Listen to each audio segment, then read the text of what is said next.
คนที่ได้ได้สภาวะจิตที่มันเกิดความปราโมทย์ขึ้นมาก็คือคนที่บ่ค่อยคิดเรื่องหลายๆเหมือนผู้ใดสิมาปรึกษาเรื่องหลายๆก็ซะมันสิบ่ค่อยรับมันสิบ่ค่อยนำเอาเข้ามาคิดหรอกเรื่องหลายๆเรื่องเห็นแก่ตัวเรื่องนินทาคนนั้นคนนี้พวกนี้สิบ่นำเข้ามาคิดให้แก้ปัญหาชีวิตแบบนั้นแบบนี้ให้เขาสิบ่ค่อยนำเข้ามาคิดพวกนี้แล้วก็คนที่มีสภาวะจิตปราโมทย์ก็บ่คบคนพาลพอแล้วก็บ่ไปไขว่คว้าใฝ่หาแต่สิ่งที่ต่ำๆอิจฉาริษยาคนเนี่ยต่ำๆก็ดีคนที่มีจิตปราโมทย์ก็คือคนที่มีเมตตามีความรักผู้อื่นเสมอด้วยตนรักตนเสมอด้วยผู้อื่นคนพวกนี้สิคิดที่แบบนี้มันสิบ่กล้าไปทำลายผู้ใดเป็นหลักของไผคบก็คบเฉพาะคนที่มีความคิดดีเหมือนกันเป็นคนสดใสเป็นคนร่าเริงสดใสร่าเริงบ่ค่อยประสาทบ่ค่อยคิดเอาเรื่องจุกๆจิกๆกับหมู่กับพวกกับไผก็แล้วแต่นำเข้ามาแม้กระทั่งเรื่องที่พ่อแม่เป็นคนมักจมมักบ่นกระแทกหลายๆอย่างสิบ่ค่อยนำสิ่งเหล่านี้เข้ามาคิดนะผู้ใดอยากได้สภาวะจิตที่ปราโมทย์เป็นสภาวะที่เกิดขึ้นมาเองอย่าลืมว่าคำว่าจิตปราโมทย์อยู่แค่ประตูพระนิพพานนั่นเด้อยู่แค่ประตูพระนิพพานเพราะว่ามันบ่นำเอาเรื่องหลายๆของผู้ใดก็ช่างที่เกิดกับตนก็ช่างมันบ่ค่อยนำเอามาคิดไถ่ควรหรอกที่คิดแต่แนวดีๆไผสิเว้าร้ายแนวใดก็ช่างเขาสิหักล้างด้วยความดีไปคิดแต่แนวดีๆมาหักล้างออกลบออกพวกนี้เขาสิส่วนเว้าพื้นกันจังซี่มันบ่รับโดดว่าเกิดจากการสังสมการคบสมณะแล้วก็หมู่บัณฑิตทั้งหลายเขาสิบ่คบพวกคนพาลเด้นั่นแหละถึงว่าเพิ่นว่าบ่ให้พวกเฮาไปคบกับคนพาลเสวนาจะพารานังอย่าไปสนทนาอย่าไปคบหาอย่าไปพูดคุยพูดจาด้วยกับคนพาลคนพาลในลักษณะคนพาลไผสิเว้าเรื่องดีปานใดก็ตามมันสิเอาทฤษฎีอย่างอื่นมาหักล้างในความดีผู้อื่นนั่นคือคนพาลมันสิบ่ยอมยกย่องผู้อื่นว่าดีมันสิยกตนขึ้นมาบอกว่าถ้าเจ้าของน่ะดีผู้อื่นเลวนั่นแหละลักษณะคนพาล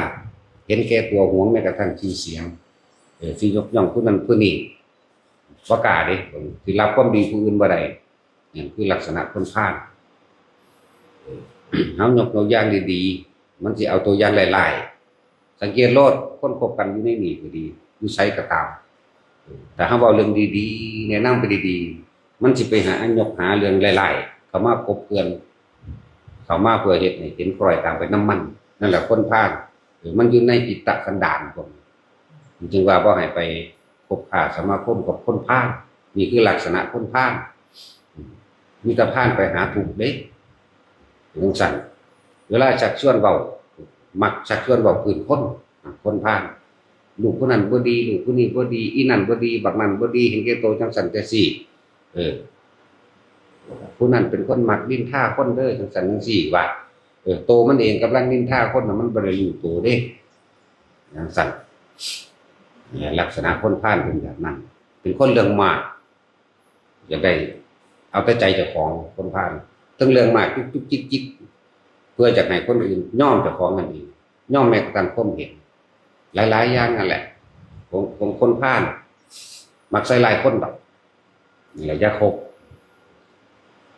คุยนำเนี่ยคำเบาเดียวกับจิตตกคำเบาเดียวคือกันเด้ว่าธรรมดาพวกเฮาจังว่าให้เลือกคบเฉพาะนักปราชญ์บัณฑิตทั้งหลายเฮาบ่จักนักปราชญ์บัณฑิตเป็นไดคนที่ชักชวนไปทำบุญบังหันเบิ่งนี้คนที่ชักชวนไปสวดมนต์ไปภาวนาไปสร้างกิจกรรมอีหยังที่มันเป็นสาธารณประโยชน์คนพวกนี้สร้างพวกนี้สิเริ่มการมีจิตปราโมทย์คนมีจิตปราโมทย์เบิกบานล่าเริงได้ทุกข์บ่เป็นให้เว้าแนวไล่มาปานใดก็สร้างยิ้มหัวอยู่ยิ้มหัวอยู่เพราะฉะนั้นสิบ่รับเข้ามาคิดถ้าเว้าเรื่องดีก็หังส่งเสริมกันเลยเว้าเรื่องดีที่มีประโยชน์ นะพวกนี้เมื่อเกิดจิตปราโมทย์แล้วนี่เป็นสภาวะจิตที่มันสังสมเฉพาะสิ่งที่บ่รบกวนจิตใจในเรื่องเห็นแก่ตัวหรือเรื่องประสาททุกๆกิ๊กๆคนนั้นคนนี้คนพวกนี้บ่ค่อยคิดมากที่คิดแต่แนวดีๆคนพวกนี้สัตว์เมื่อจิตมันเกิดสภาวะปราโมทย์อันนี้แล้วปราโมทย์ปัสสัทธิมันจะเกิดความสงบเย็นคำว่าสงบเย็นนี่คือไม่เร่าร้อนไม่กังวลไม่เดือดร้อนกับคำเว้าของบุคคลผู้อื่นเลยคำเว้าไผกระทางมันจะบ่เอาเข้ามาเดือดร้อนเลยพูดดีหรือพูดร้ายก็ช่างมันสิรู้อยู่ในจิตของมันเองปัสสัทธิเกิดความสงบเย็นเพื่อแล้วมันสิแผ่ซ่านออกมาทางร่างกายเฮาสิเกิดความขนลุกขนพองสยองก้าวปีติเกิดอันเกิดจากปราโมทย์จิตปราโมทย์จิตปราสธิปีติเกิดแล้วแผ่ออกมาทางร่างกายขนลุกขนพองอิ่มภายในใจนั่นแหละตอนนี้รวมลงมาตรงกับเลื่อนจิตตัวนี้สิตั้งมันเรียกว่ามันเป็นสมาธิโดยธรรมชาติเป็นสมาธิธรรมชาติเลยบ่ได้ไปนั่งฝึกบ่ได้ไปนั่งบ่ได้ไปยืนบ่ได้ไปเพ่งบ่ได้ไปอีกอย่างมันสิรับเอาแต่เฉพาะสิ่งดีๆเมื่อเกิดจิตปราโมทย์เกิดขึ้นมาแล้วปราโมทย์ปัสสัทธิจิตสงบเย็นปีติเกิดแผ่ซ่านออกมาทางร่างกายมีความอิ่มลาเริงคนกดลาเริงเลื่อนว่าสมาธิเกิดจิตตั้งมั่นมันจิตตั้งมั่นเฉพาะกุศลอย่างเดียวคือมีแต่คิดถึงแต่สิ่งดีอย่างเดียวนั่นแหละเข้าสู่หมวดแห่งอุเบกขาพวกนี้แค่ว่างความเห็นในทุกอย่างนิดเดียวเข้าสู่ลมหายใจคือแค่อานาปานสติพวกนี้เหมือนกับบ่ฝึกได้พวกนี้มันก็บ่ได้มานั่งสมาธิอีหยังมากมายเคร่งเครียดอีหยังมากมายธรรมดาเป็นคนที่ถิ่มอารมณ์เร็วละนันทิเร็วถิ่มเร็วและเป็นสมาธิธรรมชาติเวลาเห็นรถติดลมเห็นคนกำลังแบกของหนักหรือเหตุของล้นพวกนี้สมัครซอยเขาไม่ได้คิดมากได้ซอยไปซื่อซอยเขาขึ้นไปแล้วก็แล้วเก็บความตกไปเขาขึ้นปั๊บรถติดลมก็สุกซอยกันขึ้นหาวิธีคิดคนซอยให้เขาคนออกจากความติดลมมั่งผู้ใดเว้าความบ่ดีมากปุ๊บดึงสิ่งที่ดีมาคือที่มันมีอยู่แล้วในอนุสัยในสันดานมันมีอยู่แล้วในตัวมันเองเพราะว่ามันบ่สังสมเรื่องร้ายแต่คนร้ายนี่ไผเว้าเรื่องดีก็สร้างสันดานมันสิดึงขึ้นมาเพื่อสิหักล้างในทฤษฎีทันทีเลยเป็นซั่นแล้วพวกนี้ก็เกิดเราสังสมของเขาไปเรื่อยเลยเกิดเป็นสมาธิธรรมชาติเวลาเขาฝึกหัดก็มีอยู่เขาทั้งบ่ได้เคร่งเครียดในหลักการบ่แม่นว่านั่งจมอยู่กับการนั่งในสมาธิติดสมาธิลักษณะนั้นลักษณะว่านั่งอยู่อย่างเคร่งเครียดยืนเดินอย่างเคร่งเครียดก็บ่แม่นและจิตมันสิดิ้นรนค่อยจิตมันสิไขว้าเอาเฉพาะคำพูดที่ดีการกระทำที่ดีคำเว้าที่ดีที่เห็นก็เกิดกำลังใจบ่ว่าจะเป็นคำเว้าไผก็ช่างการกระทำที่ดีบ่ว่าของไผก็ช่างสิดึงเข้ามาเป็นกติเป็นตัวอย่างเด้ยังสั่นวันนี้มันเลยเกิดสภาวะจิตปราโมทย์อิ่มยุงสั่นอิ่มเป็นคนสดใสเป็นคนร่าเริงบ่ซีเรียสคือบ่ทุกข์หยังเลยสบายยุงสั่นนั่นแหละจิตมันอิ่มมันสุขเลยว่าจิตปราโมทย์เมื่อปราโมทย์แล้วก็ปัสสัทธิคือมันบ่ฟุ้งซ่านมันบ่คิดมากมันประสาทมันก็เลยเกิดความสงบเย็นเมื่อเกิดความสงบเย็นที่นี่แล้วปีติก็เกิดแผ่มาทางร่างกายอิ่มหลังรู้สึกว่าจิตก็เบากายก็เบานั่นแหละเรียกว่าสมาธิเกิดเป็นสมาธิโดยเฮาบ่รู้จักว่าเป็นสมาธิจิตมันตั้งมั่นเมื่อจิตมันตั้งมั่นแล้วมันบ่เอียงซ้ายเอียงขวามันไม่รักมันไม่เกลียดเด้มันเลยเป็นอุเบกขานะเป็นอุเบกขานี่เรียกว่าสมาธิธรรมชาติโดยการสร้างสมเอาเฉพาะสิ่งดีคนพวกนี้แค่ว่างความเห็นต่างๆทั้งเบิดแล้วปุ๊บเข้าสู่ลมหายใจปั๊บผู้ใดเฮ็ดไปเรื่อยๆลักษณะนี้ก็ได้เข้าสู่ลมหายใจคือคนบ่ปฏิบัตินี่เบิ่งอย่างหนึ่งแต่ว่าเขาปฏิบัติทั้งจิตของเขาเลยทั้งความคิดของเขาเลยว่าจิตตายคนพวกนี้นี่เขารู้จักอยู่แล้ว ว่าได้สงบว่าได้ยินเขาจักอยู่แล้วในตัวเขาเองเขาสังสมมาเรื่อยๆในสุดท้ายแหละเขาแค่เข้าสู่เพียงลมหายใจอานาปานสติบ่คิดยังนิพพานเลยพวกนี้ได้ปรินิพพานแน่นอนนั่นแหละคือว่าเนี่ยเป็นไปตามความฝึกหัดของใครของมันความฝึกหัดความเพียรของใครของมันผู้ได้มักแบบใดก็เฮ็ดเอามักแบบใดแต่เขาหมายถึงว่าไปทางกุศลเด้ไม่ได้เอาอกุศลไปทางดีไปทางที่เป็นประโยชน์แต่ทุกคนที่เกิดขึ้นมาเนี่ยเคยทำประโยชน์โดยไม่ได้หวังสิ่งใดตอบแทนจากคนหรือยังบัดชีวิตถ้าเกิดมาเนี่ยอย่าเพิ่งคิดว่าเจ้าของเป็นคนมีประโยชน์เด้อแต่หาอยู่หากินร่ำรวยมาอย่างกระสร้างเลี้ยงสูงแบบนั้นแบบนี้แม้กระทั่งว่าอาชีพการงานบ่เคยเบียดเบียนทำลายผู้ใดให้เสียชีวิตทรัพย์สินเลยนี่หากินโดยสุจริตโดยโลกสุจริตแบบโลกว่ากูบ่เคยทำลายเบียดเบียนใครกูบ่เอาเปรียบใครอายุกินแบบนั้นก็จะพึ่งว่าเจ้าของเป็นคนมีประโยชน์เลยพอพวกเฮาบ่เคยเข้าใจคำว่าเสียสละหรือทำเพื่อผู้อื่นโดยไม่หวังสิ่งใดตอบแทนฟังดีๆเลยจะเกิดมาทำประโยชน์ให้ผู้อื่นหรือยังมันมีแต่ประโยชน์ตนเองเห็นแก่ตัวเต็มๆนั่นแหละเฮาที่เข้าใจคำว่าปล่อยวางได้จังไดเฮาบ่เข้าใจเลยว่ายึดมั่นถือมั่นนั่นแหละมีแต่เกาะเกี่ยวไว้กุมไว้บ่ได้เห็นโทษแห่งคำว่ายึดมั่นถือมั่นบ่ได้เห็นโทษตัวนี้บ่รู้จักคำว่าอนิจจังทุกขังอนัตตาหรอกบ่รู้จักแน่นอนแหละพวกเฮาใส่ธรรมชาติของโลกน้ำต้นไม้แผ่นดินภูเขาหรือทรัพยากรที่มันเกิดโดยธรรมชาติหรือผู้อื่นปลูกไว้ชักพวกเฮานี่มีแต่เอามาใส่แต่ว่าเคยเห็นชดเชยขึ้นโดยบ่ได้คิดหยังแต่ละคนเคยปลูกต้นไม้ในสาธารณะจนว่าใส่ได้นั้นมีอยู่เอาแค่ต้นเดียวนี่ก็ได้บ่แม่นปลูกอยู่เฮือนเจ้าของเด้ปลูกอยู่เฮือนเจ้าของมันหวงไว้คือเก่านั่นแหละบักม่วงกูบักม่วงกูถ้าแม่นมีหมดมาเจาะมาแทงหายามาฉีดขามันตายนั่นคิดดีๆเด้อแต่ละคนขามันตายมันเป็นของกูแต่ว่าโดยท่านบอกว่าบ่เคยไปเบียดเบียนไผนั่นบ่เบียดเบียนไผเลยคนแต่ว่าเบียดเบียนสัตว์อยู่นั่นแหละนั้นเจ้าสิทำงานสุจริตโลกเจ้าก็อย่าคิดว่าเจ้าดีเด้เจ้ายังสิยึดมั่นถือมั่นแล้วก็เวียนว่ายตายเกิดในสิ่งที่ว่าตัวกูของกูคือเก่าเด่นแหละไปพิจารณาเบิ่งแต่ละคนเคยทำประโยชน์เพื่อผู้อื่นโดยบ่หวังสิ่งใดตอบแทนบ่หาก็หามาเลี้ยงปากเลี้ยงท้องเจ้าของคือเก่านั่นแหละแต่ว่าลองเอาให้ผู้อื่นโดยบ่หวังเบิ่งก็ดูแม้กระทั่งการให้ทานมันยังบ่ได้ให้ทานโดยบ่ยึดเด้มันให้ทานโดยยึดว่าถ้าให้ทานหยังใส่ซ่อง20 บาท100นึง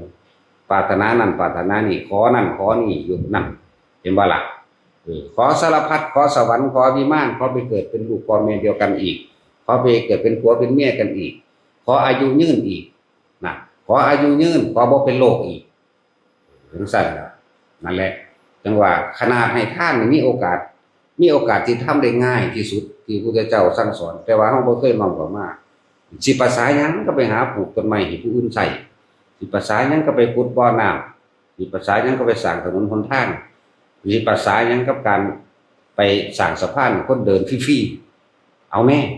ขนาดว่าเจ้าของท่านเงิน100 200มันก็ยังขอตะพึดตะพื้อไปมันก็ยังแลกสิ่งนั้นสิ่งนี้บ่มีความว่าเสียสละมีแต่ผูกเข้ามั่นเข้ายัดเข้ายึดเข้านั่นแหละเลยบ่เห็นคำว่าอนิจจังทุกขังอนัตตาบ่เห็นคำว่าความเปลี่ยนแปลงบ่ได้เห็นจริงแล้วนี่ง่ายๆเด้แล้วคำว่าปล่อยวางจากมันอยู่ใส่บ่เห็นนะไปคิดเบิ่งในตัวเองดีๆไผก็ดีบ่ตั้งแต่เกิดมาทำงานสุจริตตลอดบ่เคยเบียดเบียนไผบ่เคยเอาเปรียบไผอย่าคิดดีๆให้มันลึกไปกว่านั้นเคยฆ่าสัตว์บ่จังซั่นแหละทุกๆคนคิดเบิ่งดีๆเบิดมานี่จังว่ามันก็ตายจริงเบิดอยู่ในนี่มีผู้ใดย่างดอกเราเคยคืนประโยชน์เคยคืนทรัพย์เคยคืนสมบัติอันเป็นธรรมชาติของโลกหรือยังปลูกต้นไม้ในสวนก็ปลูกไว้เจ้าของเล่นปลูกอยู่ค่าบ่ขายเองสิปลูกต้นหยังก็แล้วแต่ก็ปลูกไว้ขายเองดีบ่ดีบ่ได้ปลูกได้รับมรดกพ่อแม่มาขายต้นไม้ต้นดู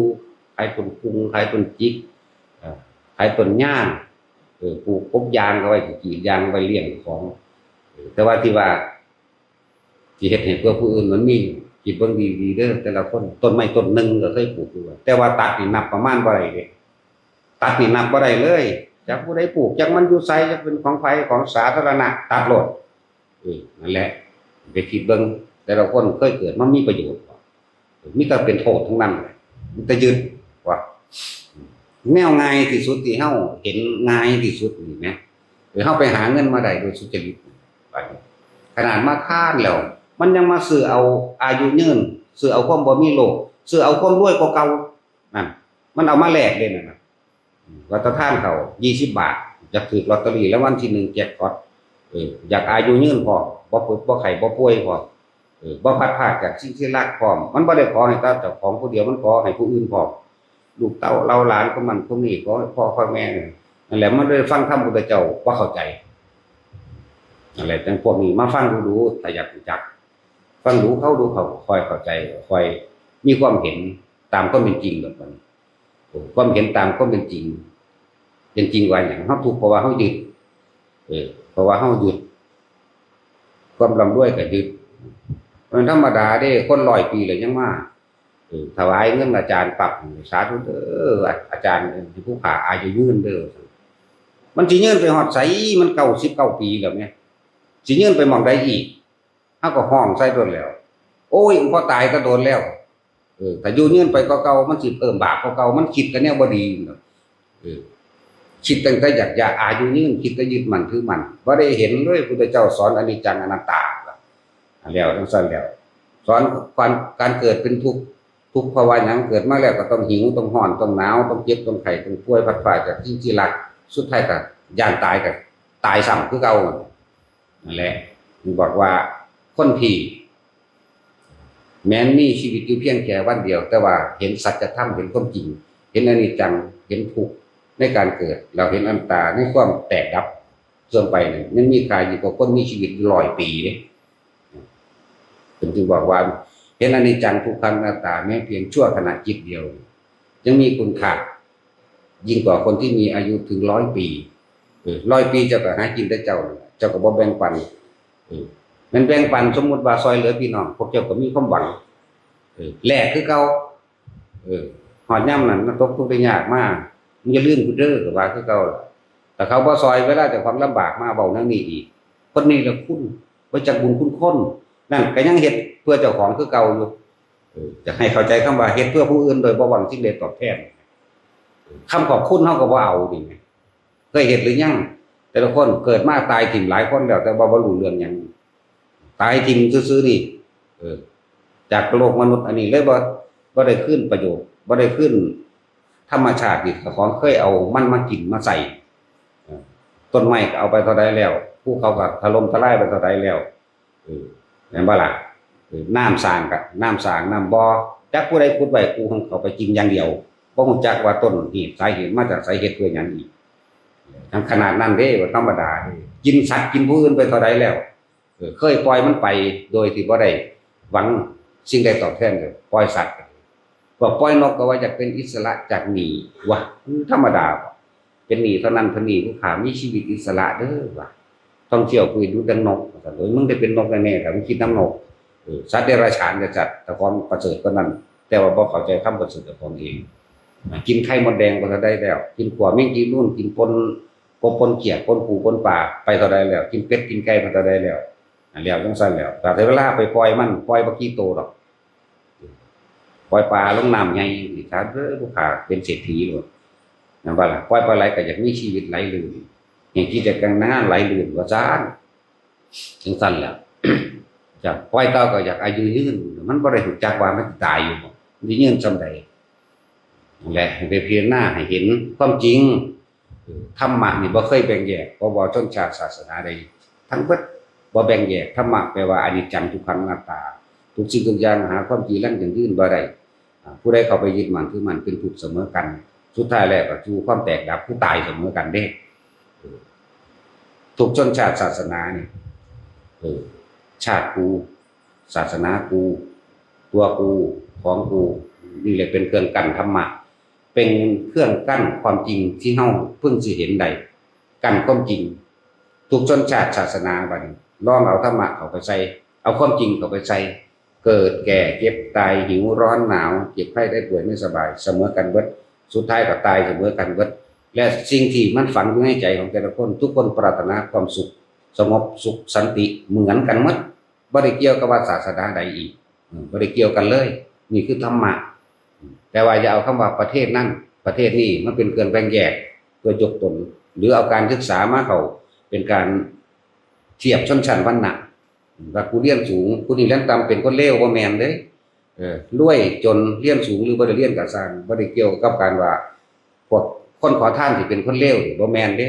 ดีก็นักการเมืองล้านๆเท่าเทียบบ่ได้เลยซ้ำเทียบแล้วเขาขอกินเขาบ่ได้โกงกินข่มเหงกินหรือเอาเปรียบกินเด้พวกนี้อะไรจังหวะต่างกันมาก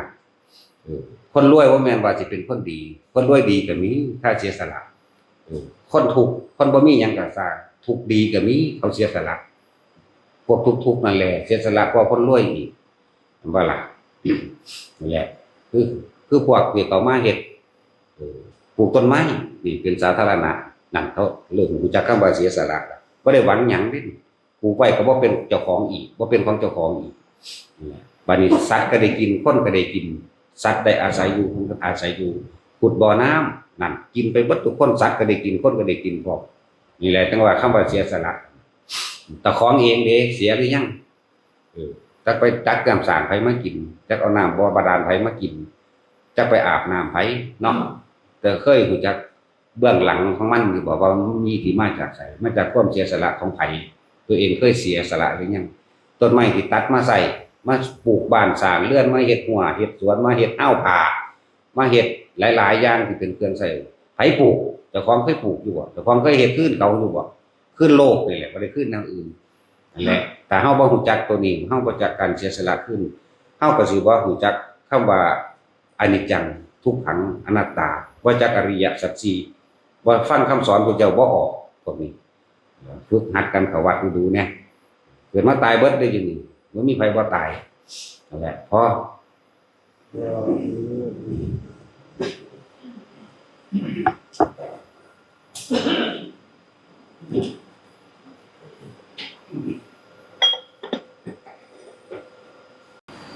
คำว่าบุญเด้อฟังให้มันเข้าใจดีๆคำว่าบุญหรือว่ามาทำบุญบุญเกิดจากหลายทางบุญอันเกิดจากการให้ทานบุญอันเกิดจากการทำความคิดเห็นให้ตรงสัมมาทิฏฐินั่นแหละบุญอันเกิดจากการโมทนาบุญผู้อื่นบุญอันเกิดจากการให้ส่วนบุญบุญอันเกิดจากการภาวนาคำว่าบุญแต่ว่าตอนนี้เฮาเรียกว่ามาทำบุญอันเกิดจากการให้ทานก็ให้ทำความเข้าใจดีว่าบุญแปลว่าความสงบเย็น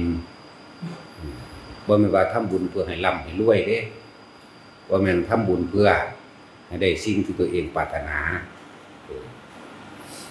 บ่ซั่นมันสิบ่เขาสิเอิ้นว่าทำบุญไม่ละบาปทำทานเพิ่มทุกข์แต่นั้นทานให้มันเกิดบุญเกิดความสงบเย็นภายในใจของเจ้าของเองเวลาเฮาทานหยังไปก็สร้างข้าวน้ำอาหารปัจจัย4มาทานคือเฮามาจังหันจังซี่แหละใส่บาตรมื้อนี้แหละขอให้มันเกิดความสงบใจเจ้าของเองอย่าไปบ่ว่าสิเป็นเงินบ่ว่าสิเป็นหยังก็แล้วแต่อย่าไปให้ทานเพิ่มทุกข์โดยการขอมันเหมือนกับว่าเฮาทำบุญบ่ละบาปทำทานเพิ่มทุกข์คือจังเฮาใส่ซองใส่เงินมาจังซี่ไหว้พระเอาดอกไม้ไปไหว้พระจังซี่เฮาสิอธิษฐานบัดนี้เฮาสิอธิษฐานนี่เฮาสิขออันนั้นอันนี้ขอบ่ให้เจ็บบ่ให้ไข้บ่ให้ป่วยขอความบ่มีโรคขออายุยืนนั่นเอิ้นว่าทำบุญไม่ละบาปทำทานก็เพิ่มทุกข์พร้อมแต่ผู้ใดทานหยังก็สร้างเงินทองต้นไม้มื้อนี้ต้นไม้หรือสิ่งใดสิ่งหนึ่งที่เฮานำออกมาเป็นวัตถุทานก็ตามอย่าไปทำการแลกว่าทำทานเพิ่มทุกข์ทำบุญแต่ไม่ละบาป บาปคือความเร่าร้อนกังวลและความปรารถนาเด้ออันนี้ก็สร้างที่เฮามีความปรารถนาว่าจะได้อย่างนั้นจะเป็นอย่างนี้นั่นแหละเอิ้นว่าเร่าร้อนเอิ้นว่ากังวลเอิ้นว่าบ่ละบาปทั้งที่คำว่าบุญนั่นแหละก็คือบุญอันเกิดจากการให้ทานท่านนั้นก็สร้างบางคนก็ท่านต้นไม้ท่านไม้ท่านอุแองน้ำยังท่านรถท่านเงินหลายๆอย่างที่เป็นวัตถุทานที่เขาทานมากนั่นแหละทานคือไปอย่าไปหวังผลในทานหมายถึงอย่าไปแลกนั่นแลกนี่จะได้นั่นจะเป็นนี่อย่าไปมีความคิดผูกพันว่ามันสิได้หรือบ่ได้ความคิดมีความหวังว่าจะได้ตามที่จะของขอได้นั่นแหละมันก็เลยเอ่นว่าทำบุญเพิ่มบาปทำทานเพิ่มทุกข์เปลี่ยนความคิดใหม่เด้อบัดบุญถ้าเฮาให้ไปแล้วทานเงินท่านยังก็แล้วแต่บัดท่านยังก็แล้วแต่ให้ไปแล้วเกิดความสงบเย็นในตัวเองสังเกตตัวเองว่าเฮายังเข้าไปเป็นเจ้าของมันบ่จะเป็นเจ้าของเงินที่ท่านบ่เป็นเจ้าของไม้ที่ท่านบ่เป็นเจ้าของวัตถุต่างๆที่ท่านบ่นี่ให้สังเกตใจเจ้าของจังซี่สังเกตความรู้สึกนั่นแหละอยากอ้างบ่อยากแลกบ่อ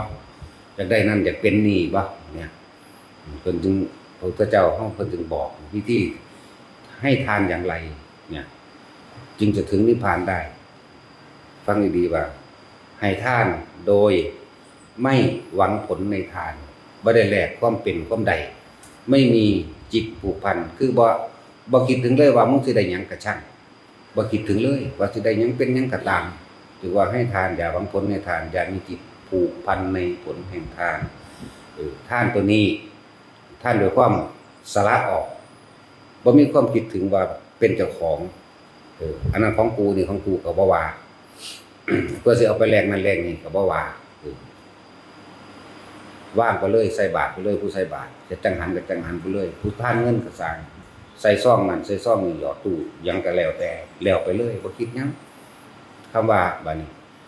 ความคิดของเฮาบ่ไปคิดถึงสิ่งที่เฮาอยากได้บ่ไปคิดถึงความรวยเรื่องว่าจิตไม่มีที่ตั้งบ่มีที่ตั้งบ่มีฐานที่ตั้งบ่มีหม้องรองรับบ่มีหม้องคิดถึงบ่มีความหวังบ่มีความปรารถนาว่าจะได้นั่นเป็นนี่มันบ่มีฐานรองรับแล้วจึงเรียกว่าจิตไม่มีที่ตั้งท่านแบบนี้เป็นท่านด้วยกันสละจาคะขาดออกจากความเป็นเจ้าของโดยแท้ขาดออกแล้วจิตบ่มีหม้องเกาะบ่มีหม้องตั้งบ่มีฐานรองรับแต่เก่าเฮาท่านนี่เฮาสิอยากได้บ้านหลังใหญ่อยากได้รวยอยากได้รถอยากได้อายุยืนอยากได้สวรรค์อยากได้วิมานเกิดพบได้ชาติใดก็อยากเกิดมาเป็นคนรวยๆแล้วก็อยากได้ความบ่พัดพรากจากบุคคลที่รักนั่นตะกี้เฮาแลกแบบนั้นเด้ให้ถูกหวยนั่นแหละก็อยากรวยก็ดีเกิดพบได้ชาติใดก็ให้เกิดเป็นผัวเป็นเมียกันอีกเป็นพ่อเป็นแม่เป็นลูกเป็นหลานกันอีกนั่นคือเรียกว่าทำทานเพิ่มทุกข์ทำบุญไม่ละบาปเพิ่มบาปเป็นทั้งสั้นแต่นี่เฮานั่นรู้จักแล้วผู้ใดท่านอย่างนี้ท่านบ่ได้หวังสิ่งใดตอบแทนเลยบัดนี้บุญใดก็ช่างช่วยเหลือใครก็ช่างบัดมาร่วมใส่คำว่าบุญเมื่อมันเกิดความสงบเย็นภายในใจของเจ้าของเองแล้วโดยการให้ช่วยเหลือโดยการให้ทานกับบุคคลผู้อื่นก็ช่างหรือให้ทานกับสมณชีพก็ช่างให้ทานกับสัตว์เดรัจฉานก็ช่างหรือช่วยเหลือใครก็ช่างมาทำกิจกรรมต่างๆมาทำบุญโดยการมาออกกำลังสร้างกุฏิสร้างวิหารปลูกต้นไม้ขุดบ่อน้ำหรือทำถนนหนทางอย่างก็แล้วแต่พวกนี้ เฮาบ่ไปหวังใดๆทั้งสิ้นเลยนั่นแหละบุญนี่คือเอิ้นว่าบุญคือความสงบเย็นในความสงบของเฮาตัวนี้เองมันสิก่อเกิดเป็นปัญญาเป็นการเห็นเป็นความรอบรู้และรู้รอบเมื่อมันถึงความสงบตัวนี้ได้แล้วมันก็จะเห็นว่าความปรารถนานั่นแหละเป็นตัวทุกข์ความอยากได้อยากเป็นนั่นแหละนี่เองที่เฮามันบ่เคยพ้นทุกข์จักเทื่อนี่มีแต่เที่ยวเวียนว่ายตายเกิดมันก็เลยเบิดความปรารถนาจิตมันเลยจะเป็นกลางๆสิเอิ้นว่าอุเบกขา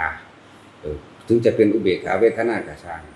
ตัวนี้สิเป็นตัวเฝ้าสังเกตเป็นรุดดังว่าย่ามหรือในประตูในทวารค่อยสังเกตบ่ให้สิ่งอื่นๆเข้ามาทั้งตาทั้งหูทั้งจมูกทั้งลิ้นทั้งกายรูปรสกลิ่นเสียงเข้ามาบ่ได้เพราะว่าเฮาบ่ปรารถนาคนท่านแบบนี้เรื่อยจนเกิดความเคยชินเด้อพวกเจ้าสิทำบุญด้วยวิธีใดก็สร้างชักชวนคนมาทำบุญก็สร้างนะเฮาบ่ปรารถนาหยังเรื่อยบุคคลผู้นี้เมื่อเขาทำการละนี่หมายถึงว่าตายแตกกายทำลายขันธ์ความคิดของเฮาสิบ่ไปหาคิดถึงบุคคลสัตว์สิ่งของความใดอย่างดีอย่างนี้เป็นมันสิบ่คิดถึงใดเลยมันสิอยู่ว่างๆโดยอุเบกขาพวกทั้งหลายเหล่านี้ก็สิไปนี่เว้าโดยหลักการมันโดยพื้นฐานสู่พรหมกายิกาพวกนี้เป็นจิตพรหมได้นี่จิตท่านที่เป็นกลางท่านโดยความเป็นว่างจิตเป็นอุเบกขาครับบ่หักบ่สร้างหรืออยากได้หรืออยากเป็นบ่มีตายเราไปสู่หมู่พรหมอันเป็นพรหมกายิกาสั่นแลบัดนี้เมื่อเขาแตกกายเมื่อเขาตายหมดอายุพรหมหมดอายุหมดบุญหมดกรรมตัวนั้นแล้วย่อมเข้าสู่สุทธาวาสพุทธะสุทธาวาสเพิ่นได้บัดเป็นอนาคามีได้พอมันบ่จักได้แล้วแล้วก็ปรินิพพานในที่นั้นๆเป็นอนาคามีไปเลยถ้ามันฮอดบางหันแล้วมันก็บ่มีปัญหาบ่หาแต่ว่าเป็นพระหยังก็ได้แต่ว่านี่ท่านถึงพระนิพพานได้เพราะว่าไม่มีจิตผูกพันในทานในผลแห่งทานบ่มีความอยากได้เลยจะเป็นบ่แลกหยังแต่คนท่านจังซี่เป็นย่อมมีการสดับพระสัทธรรมอยู่เรื่อยๆคือความจริงที่พุทธเจ้าตรัสเอาไว้แสดงไว้ความจริงที่พวกเฮาได้ฟังอยู่เดี๋ยวนี้เอิ้นว่าความจริงได้ฟังธรรมะจริงๆแท้ๆของพระพุทธเจ้าบัดนี้มันบ่แค่นี้พอเข้าฟังไปเลยเฮาก็ไต่ตองนึกพิจารณาเห็นตามเป็นจริงแล้วนี่แหละเรื่องว่าสัมมาทิฏฐิเห็นตามเป็นจริงโอ้มันแม่นมันก็โล่งใจสนิทใจในตัวเองบัดนี้พวกเฮาก็รู้จักภาวนานั่นแหละเริ่มต้นตะท่านก็เข้าใจดีแล้วไม่บางคนในทานไม่มีจิตผูกพันในผลแห่งทานบ่มีความปรารถนาใดๆทั้งสิ้นต่อมามีความเห็นตรงความเห็นตามความเป็นจริงว่ามันจริงถ้าโลกเป็นไปตามกรรมก็แม่นทำสิ่งใดได้สิ่งนั้นก็แม่นเพราะคนทั้งหลายปรารถนานั่นแหละก็เวียนว่ายตายเกิดปรารถนานั่นแหละเวียนว่ายตายเกิดจึงเกิดขึ้นกับแม่นวันนี้ก็มาเลยรู้จักคำว่าจิตตภาวนารู้จักภาวนาเนี่ยเฮาเฮ็ดอยู่แค่นี้ล่ะบัดท่านเฮาก็ฮู้แล้วทำความเห็นตรงเฮาก็ฮู้แล้วจึงก็เริ่มอบรมจิตใจของเจ้าของเองคือบ่ให้มันคิดอยากได้อยากดีอยากมีอยากเป็นหัดผู้นั้นสร้างผู้นี้ผมก็เลยมีวิธีภาวนาโดยการดูลมหายใจนี่แหละสิ่งที่บ่มีรูปบ่มีร่างตัวตนก็คือลมหายใจผมก็เลยหาวิธีว่าเฮาหลอกความคิดไม่ให้ไปคิดถึงบุคคลสัตว์สิ่งของอันเป็นที่รักที่พอใจหลอกความคิดไม่ให้ไปคิดถึงบุคคลสัตว์สิ่งของอันเป็นที่ไม่พอใจเกลียดเพราะมันเคยมีมาแล้วอย่างใดเฮาสิดับสัญญาใดเฮาสิละสัญญาใดเฮาสิบ่ปรุงแต่งสัญญาใดสัญญาคือความรู้สึกเก่าๆในความรักความใคร่ความผูกพันในบุคคลสัตว์สิ่งของสัญญาความรู้สึกเก่าๆที่เกลียดในสัตว์ในบุคคลในสิ่งของต่างๆคือกันนั่นแหละเพิ่นก็เลยหาวิธีว่าเฮ็ดได้เฮาสิบ่ไปคิดถึงนั่นการคิดถึงคือการขุดค้นเรื่องเก่าๆขึ้นมาเด้ออย่าลืมการคิดถึงนี่คือการขุดค้นเรื่องเก่าๆขึ้นมาย่านมันลืมอย่าลืมว่าทุกครั้งที่คิดถึงบุคคลที่รักมันสิมีจิตเจตนาคือคิดขึ้นมาแล้วจะมีจินตนาการจิตเป็นผู้คิดผู้นึกผู้ปรุงผู้แต่งในขณะที่เรานึกปรุงแต่งย่อมมีภาพเกิดขึ้นแม่นบ่นั่นแหละมโนภาพมโนเสียงมโนกลิ่นมันมีเบิดอยู่ในหั่นล่ะจิตมโนบัดนี้มีจินตนาการนี่อยากให้ได้อย่างนั้นอยากให้เป็นอย่างนี้วิญญาณเกิดความรู้สึกเกิดละบัดพอใจกับไม่พอใจเกิดอันนี้ตีรวมทั้งบุคคลที่รักและบุคคลที่เกลียดเด้อพอใจและไม่พอใจเกิดพบได้เกิดขึ้นแล้วพบเกิดคำว่าพบนี่ สิไปกามภพรูปภพหรืออรูปภพหรือว่าเฮาเว้าในที่นี้ส่วนมากสิไปทางอบายภพนะไปทางอบายภพ ก็เรียกว่าจิตมโนวิญญาณสรุปแล้วคือสิ่งเดียวกันคือสิ่งเดียวกันความรู้สึกนี่เองความรู้สึกอันเกิดจากการคิด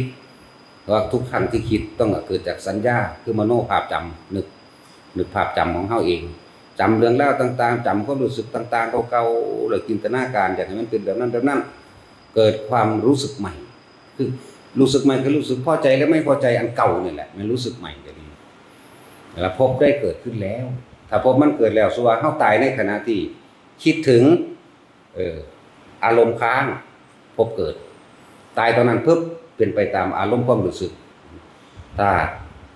คิดถึงบุคคลที่เฮาเกลียดไม่พอใจเคยมีเรื่องเล่ากันในขณะที่เฮาจินตนาการไปสร้างภาพบ่สร้างภาพเลยนั่นแหละมโนภาพนึกภาพต่างๆนานาสารพัดปาดข้อมึงตัดข้อมึงทุบหัวมึงมุนนั่นแหละในขณะที่เฮาตายใจขาดในขณะนั้นในความรู้สึกนั้นมันบ่แน่ย่างคิดไปสะดุดก้อนหินหัวฟาดพื้นตายซ้ำตายในขณะที่โกรธที่เกลียดลงนรกเลยเด้งร่างกายบ่รู้เรื่องเด้อลงนรกเลยนั่นแหละพบไม่ได้เกิดขึ้นในขณะที่เฮาคิดเกิดความรู้สึกนั่นเองพบนั้นเอิ้นว่านิริยคติภพ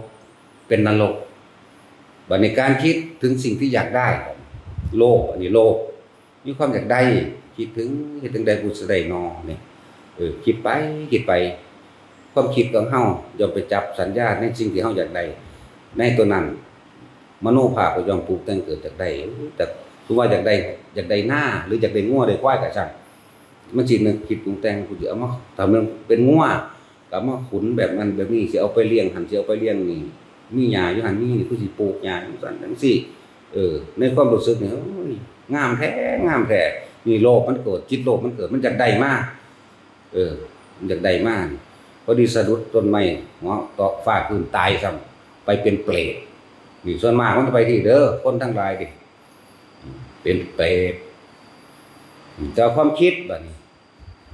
ที่ไปคิดถึงว่ามีรถคันหนึ่งได้รถงามๆเอาไปอวดหมู่ได้มโนภาพของเฮาสินึกถึงสภาพรถตัวเองงามทั้งสั้นงามจังซี่เด้นะนึกถึงอยากให้หมู่ไปเห็นอยากอ้างเขาแบบนี้สิเว้าคุณสมบัติแบบนั้นแบบนี้ของรถอันนี้ดีไปเบิดนี่ถ้าว่าเฮาตายไปตอนนั้นนั่นแหละเป็นที่ไปของเดรัจฉานนั่นแหละมันเป็นตะคิดหยังอยู่บ่ล่ะพวกเฮานั่นแหละคิดทั้งต่ำก็เรียกว่าคิดทั้งอกุศลอบุญคิดแบบนี้บ่สงบเอิ้นอบุญเป็นอกุศล ส่วนมากกันจะเฮาบ่สามารถที่สิระงับแบบพยายามคิดไปทางกุศลเอาอยากสร้างโบสถ์สร้างศาลาอยากสร้างวัดอยากนำพาลูกหลานมาบวชอยากชักชวนคนมาปฏิบัติธรรมครับอยากสวดมนต์บทนั้นบทนี้ได้อยากท่องนั้นได้อยากท่องนี้ได้ก็ถึงจะเป็นความอยากตัวนี้แต่ว่าความอยากตัวนี้มันก็เป็นความอยากไปในทางพ้นทุกข์เฮ็ดให้เจ้าของสงบเย็นได้แต่ว่าล่ะอยากตัวนี้เป็นมรรคเป็นหนทางแห่งความพ้นทุกข์อยากตัวนี้อยากแบบนี้แหละแต่เฮาเป็นวิธีที่เอาไปลบกบเกลื่อนกันกับความคิดร้ายผู้ก่อการร้ายคือความคิดบ่ดีนั่นเองรักคนนั้นเกลียดคนนี้นั่นแหละผู้ก่อการร้ายความคิดแบบนี้ตอนนี้เฮาผู้ก่อการดีคืออยากสร้างแต่ความดีอยากปลูกต้นไม้ให้ไม้อยากให้ต้นไม้ในโลกเต็มไปเบิดอยากให้มีต้นไม้อุดมสมบูรณ์อยากให้มีแม่น้ำทุกทรงทุกสายอาหารพืชพันธุ์ธัญญาหารเต็มบริบูรณ์เด้คนทั้งหลายคือสิบ่ได้ดิ้นรนทุกข์ยากบ่ได้แย่งชิงปนข้าวปนน้ำปนอาหารกันคนคือสิมีความสุขเนาะคิดจังซี่คิดไปทางเย็นคิดไปทางเป็นประโยชน์สาธารณะและ ว่าคิดไปทางนี่เอิ้นว่าผู้ก่อการดีแต่คิดไปทางเลวเลยผู้ก่อการร้ายแต่คิดไปทางอยากให้คนมีความสุขสงบเย็นหรืออยากให้คนไปนิพพานให้เบิดเอิ้นผู้ก่อการดีและมันมีอยู่ในตัวเฮาทั้งสองอย่างนี่แหละผู้ก่อการร้ายก็อยู่นำเฮาผู้ก่อการดีก็อยู่นำเฮาผู้บ่ก่อหยังเลยก็อยู่นำเฮาเด้อ ไม่ก่อการร้ายและการดีไม่คิดปรุงแต่งไปทั้งปุญญาภิสังขารเมื่อกี้นี่ผู้ก่อการดีคือเรียกว่าปุญญาภิสังขารบุญอันเป็นเครื่องตกแต่งให้เกิดความสงบลมเย็นแต่ว่าถ้าว่างบุญบ่เป็นมันก็เที่ยวว่าเกิดด้วยมองดีนั่นแหละดีก็สร้างอันจะว่าเกิดแล้วทุกข์เบิดผู้ก่อการร้ายก็คือเกิดอยู่หม้องนั้นนรกนั่นแหละนรกเปรตสัตว์เดรัจฉานเอาเวียนจังซี่บัดนี้ทั้งบุญและบาปเฮาบ่คิดถึงเฮ็ดจังได๋เฮาสิละบุญและบาปได้ลมหายใจนี่บ่มีรูปร่างบ่มีตัวตนบ่มีฐานรองรับทุกเฮามาตัดเอาเริ่มต้นจากว่าทุกอย่างเกิดขึ้นด้วยรูปรูปสัญญาเนี่ยรูปราคะรูปสัญญาเป็นเครื่องน้อมนำก่อเกิดให้จิตคิดนึกเป็นอรูปราคะเป็นอารมณ์ความรู้สึกที่พอใจในรูปร่างลักษณะท่าทางของบุคคลนั่นสัตว์นั่นสิ่งของนั่นอารมณ์นั่นนี่อรูปราคะบัดนี้เหตุตั้งแต่เฮาสิดับตัวนี้ได้ก็เลยว่าให้หาฐานที่ตั้งก็คือลมหายใจบ่เป็นรูปบ่เป็นร่างบ่เป็นตัวตนบ่เป็นสัตว์บ่เป็นบุคคลบ่ได้ก่อเกิดอิหยังไปได้ต้องพยายามอยู่กับความรู้สึกอันเป็นลมหายใจเข้าลมหายใจเข้าเย็นในโพรงจมูกเย็นในโพรงดังเย็นขึ้นไปกระดานหน้าผากแล้วก็ลมอุ่นๆออกมาสุดอยู่ปลายดังนี่เด้อเอาอยู่แค่นี้อย่าไปเฮ็ดอย่างอื่นเอาอยู่แค่นี้แหละพุทธเจ้าสอนมากที่สุดอานาปานสติบ่ได้สอนอย่างอื่นดอกอันเป็นอันอื่นนั่นเป็นแค่เครื่องประกอบที่เขาถามหรือพยะละความสงสัยให้เขาซื่อๆเด้เน้นอานาปานสติอันอื่นๆเพิ่นเฮ็ดมาเบิดแล้วรูปฌานกับศีลฌานครบเบิดเลยอรูปฌานครบเบิดเลยแต่ว่าบ่ได้เพราะว่าว่างตัวนั้นบ่เป็นนั่นหมู่ฤาษีชีไฟที่เฮ็ดมาก่อนผู้อาจารย์ทั้งหลายก็เฮ็ดมาก่อนแต่ว่าเพิ่นกลับมาเห็นตรงนี้เฮ็ดจังได๋สิว่างคิดเป็นกลางใดต่างหากหรือวิธีการใดก็คืออยู่ในลมนั่นเองนั่นแหละทุกคำถามทุกคำตอบมีอยู่ในลมหายใจถ้าเฮาอยู่ในลมหายใจแล้วมันบ่ต้องไปถามไผก็ได้ดอกความสงสัยมันบ่เกิดเมื่อไหร่ที่เราคิดความสงสัยย่อมเกิดขึ้นแล้วก็อยากได้คำตอบอยากรู้นั่นนี่เมื่อไหร่ที่เฮาอยู่ในลมหายใจไม่มีคำถามและคำตอบเพราะมันบ่คิดออกนอกมันบ่คิดถึงบุคคลสัตว์สิ่งของมันบ่คิดถึงไผนั่นแหละถึงบอกว่ามันอาศัยรูปเป็นสารตั้งต้นเป็นฐานก็เกิดการลายถึงสั่นแต่เฮาคิดถึงบุคคลที่รักรูปร่างลักษณะท่าทางเขาก็เกิดกระปรุงแต่งไปอยากอยู่ใกล้อยากคุยกันอยากนอนอยากเอากันสิมีหยังนี่คือบุคคลที่รักทางกามารมณ์หรือบัดนี้บุคคลที่รักทางเป็นลูกเป็นหลานห่วงเขาได้บัดนี้ห่วงโอ้ยอนาคตมันสิแปลงใดเนาะจังไห้มันเรียนทั้งสั้นอย่างนั้นเป็นจังซี่เอาเงินใส่นอมาส่งมันนอนั่นนี่ถ้าเรียนจบไปแล้วก็ไปฝากหันฝากมือใส่เส้นใส่สายเอาเงินซื้อเอากูคือสิสบายใจนอจังซี่พวกเจ้าตอนตายตอนนั้น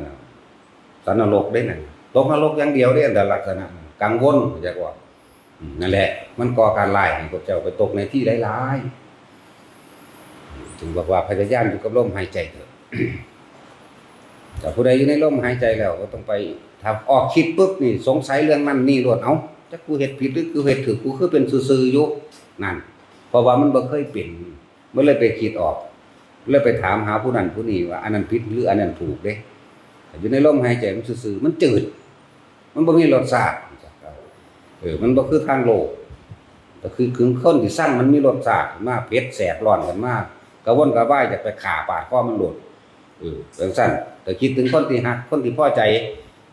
มันอยากหาหันหานี่ไปบำรุงบำเรอกันให้เขามาฮักเจ้าของโลดมันเป็นจังซั่นเด้นั่นแหละ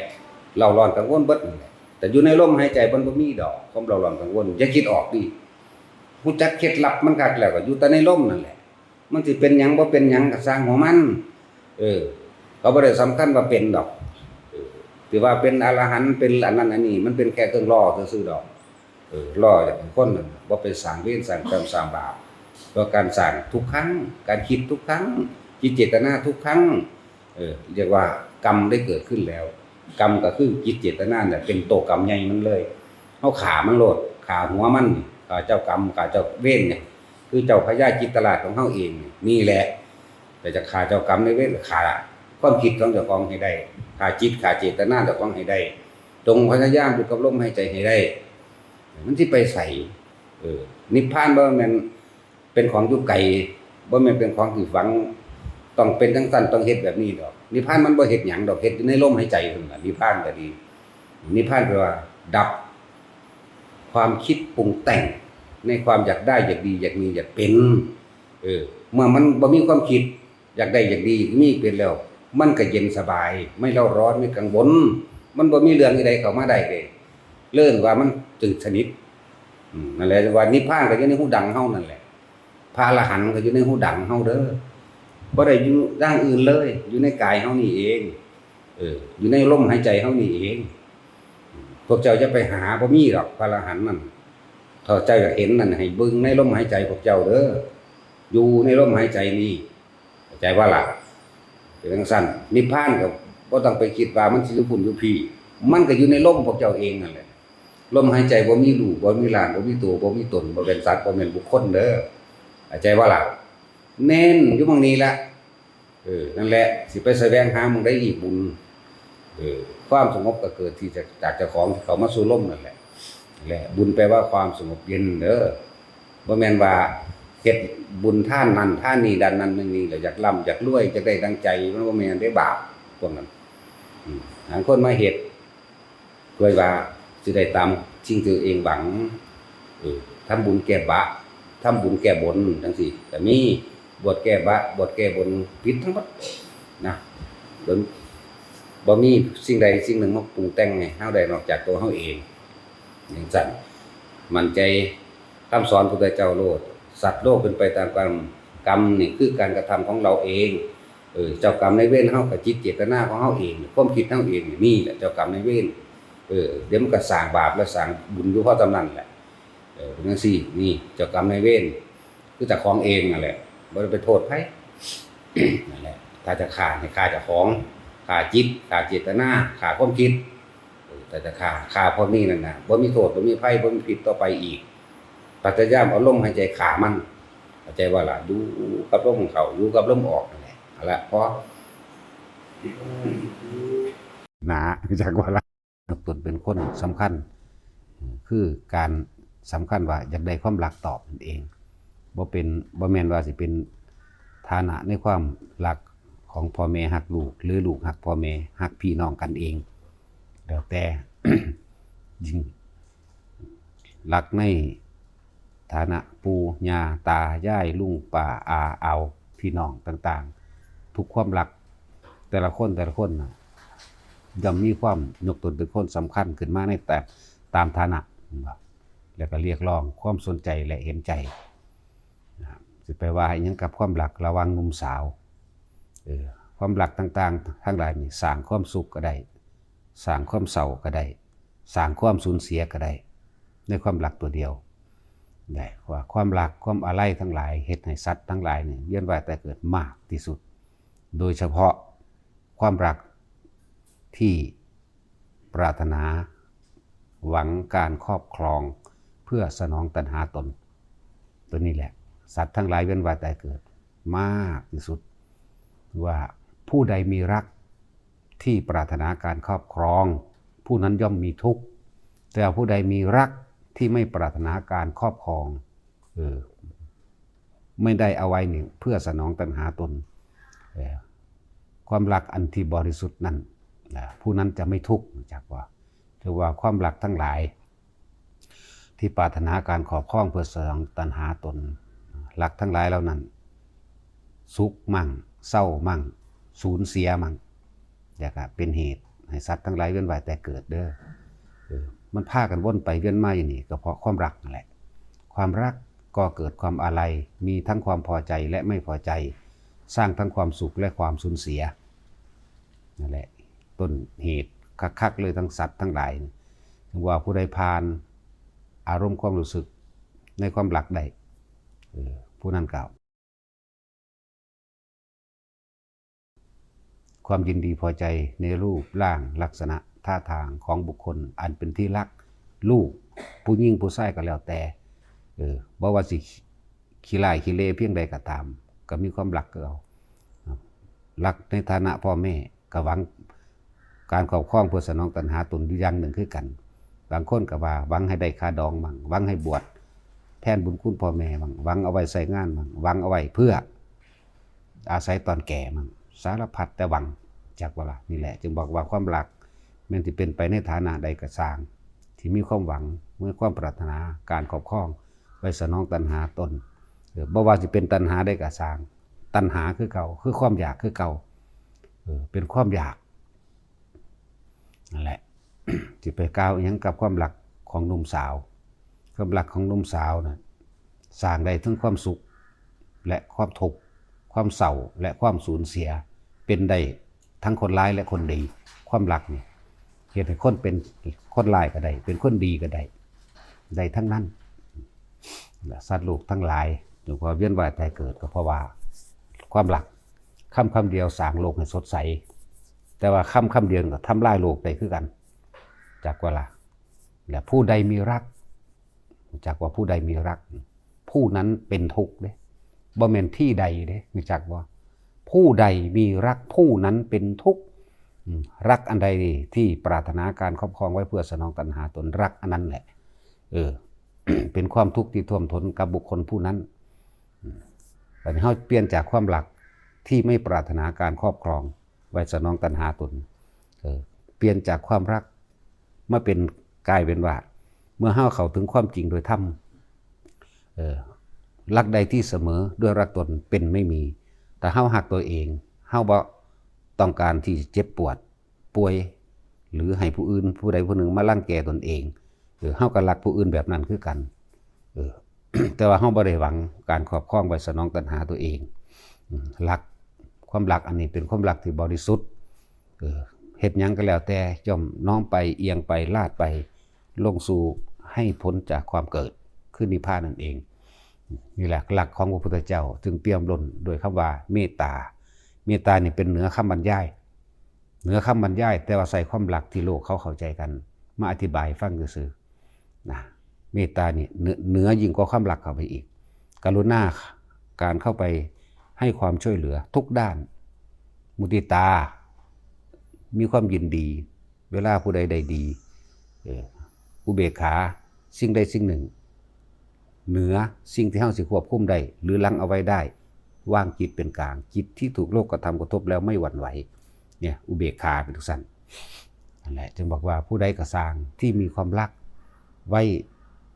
ครอบครองเพื่อสนองตัณหาตนผู้นั้นเป็นทุกข์บ่ได้คือกันเด้กับบุคคลผู้มีรักอันเปี่ยมล้นเลยคำว่ารักเข้าไปอีกคือเมตตาผู้นั้นสิหาทุกข์บ่ได้เพราะว่ามันสิมีตัวหนึ่งรองรับเอาไว้อุเบกขามันเกินจากเกินลังเกินยั้งเกินเหนี่ยวเกินความสามารถที่เช่าสิแก้ไขได้ช่วยเหลือได้จึงบอกว่าคนที่มีเมตตากรุณามุทิตานั้นอย่าลืมอุเบกขาสัตว์ทั้งหลายให้คิดเบิ่งเจ้าของเองนั่นแหละพวกเฮานี่แหละสัตว์ก็เลยที่เวียนว่ายตายเกิดมานี่ก็เพราะว่าความรักนั่นแหละความรักความอาลัยความหวังมีแต่ความปรารถนาและปรารถนาก็ย่อมยกตนเป็นคนสำคัญในบุคคลที่รักและในฐานะกับบุคคลที่รักคือกันในฐานะเฮาหักพ่อหักแม่เฮาอยากให้พ่อแม่ยองเฮาเด้เนาะจังซั่นแล้วหักพี่หักน้องก็บ่ต่างกันอยากให้ย่องคือกันแล้วก็อยากให้เอาอกเอาใจคือกันนี่แหละจึงบอกว่ามันมีการยกตนเป็นคนสำคัญขึ้นมาในแต่ละฐานะแห่งความรักเฮาหักครูเฮาหักอาจารย์ก็คือกันเฮาก็อยากให้ครูอาจารย์ย่องเฮาคือกันเด้เนาะเนี่ยเห็นบ่ล่ะมันมีความเคลือบแฝงมันมีตัณหามันมีอุปทานความอยากและความยึดสิให้ผู้อื่นยกแต่ของเป็นคนสำคัญนี่แหละอันนึงบ่ว่าสิเป็นพ่อแม่ครูอาจารย์ใดๆก็แล้วแต่นักสัตว์แต่ความรักอันใดก็สร้างนี่แหละบอกว่ามันเป็นเหตุแห่งทุกข์ทั้งเบิดนั่นแหละ บัดนี้เฮาพระพุทธเจ้าเฮาเพิ่นยังอาศัยคำว่ารักของโลกนั่นแหละแต่ว่ามันเป็นคำว่าเลยหลักเข้าไปคือเมตตากรุณามุทิตาอุเบกขาเป็นเครื่องประสานสมานมิตรให้แด่หมู่สัตว์ทั้งหลายได้ยินได้ฟังธรรมให้เกิดการพึ่งพาอาศัยซึ่งกันและกันพึ่งพานี่พึ่งพาไปในทางเพื่อให้ความดับทุกข์พ้นทุกข์เด้บ่นั้นพึ่งพาโดยการอาศัยเพื่อสนองความอยากของเจ้าของเองเด้อันนั้นน่ะความรักแบบนั้นก็คือเ เป็นทั้งสุขเป็นทั้งทุกข์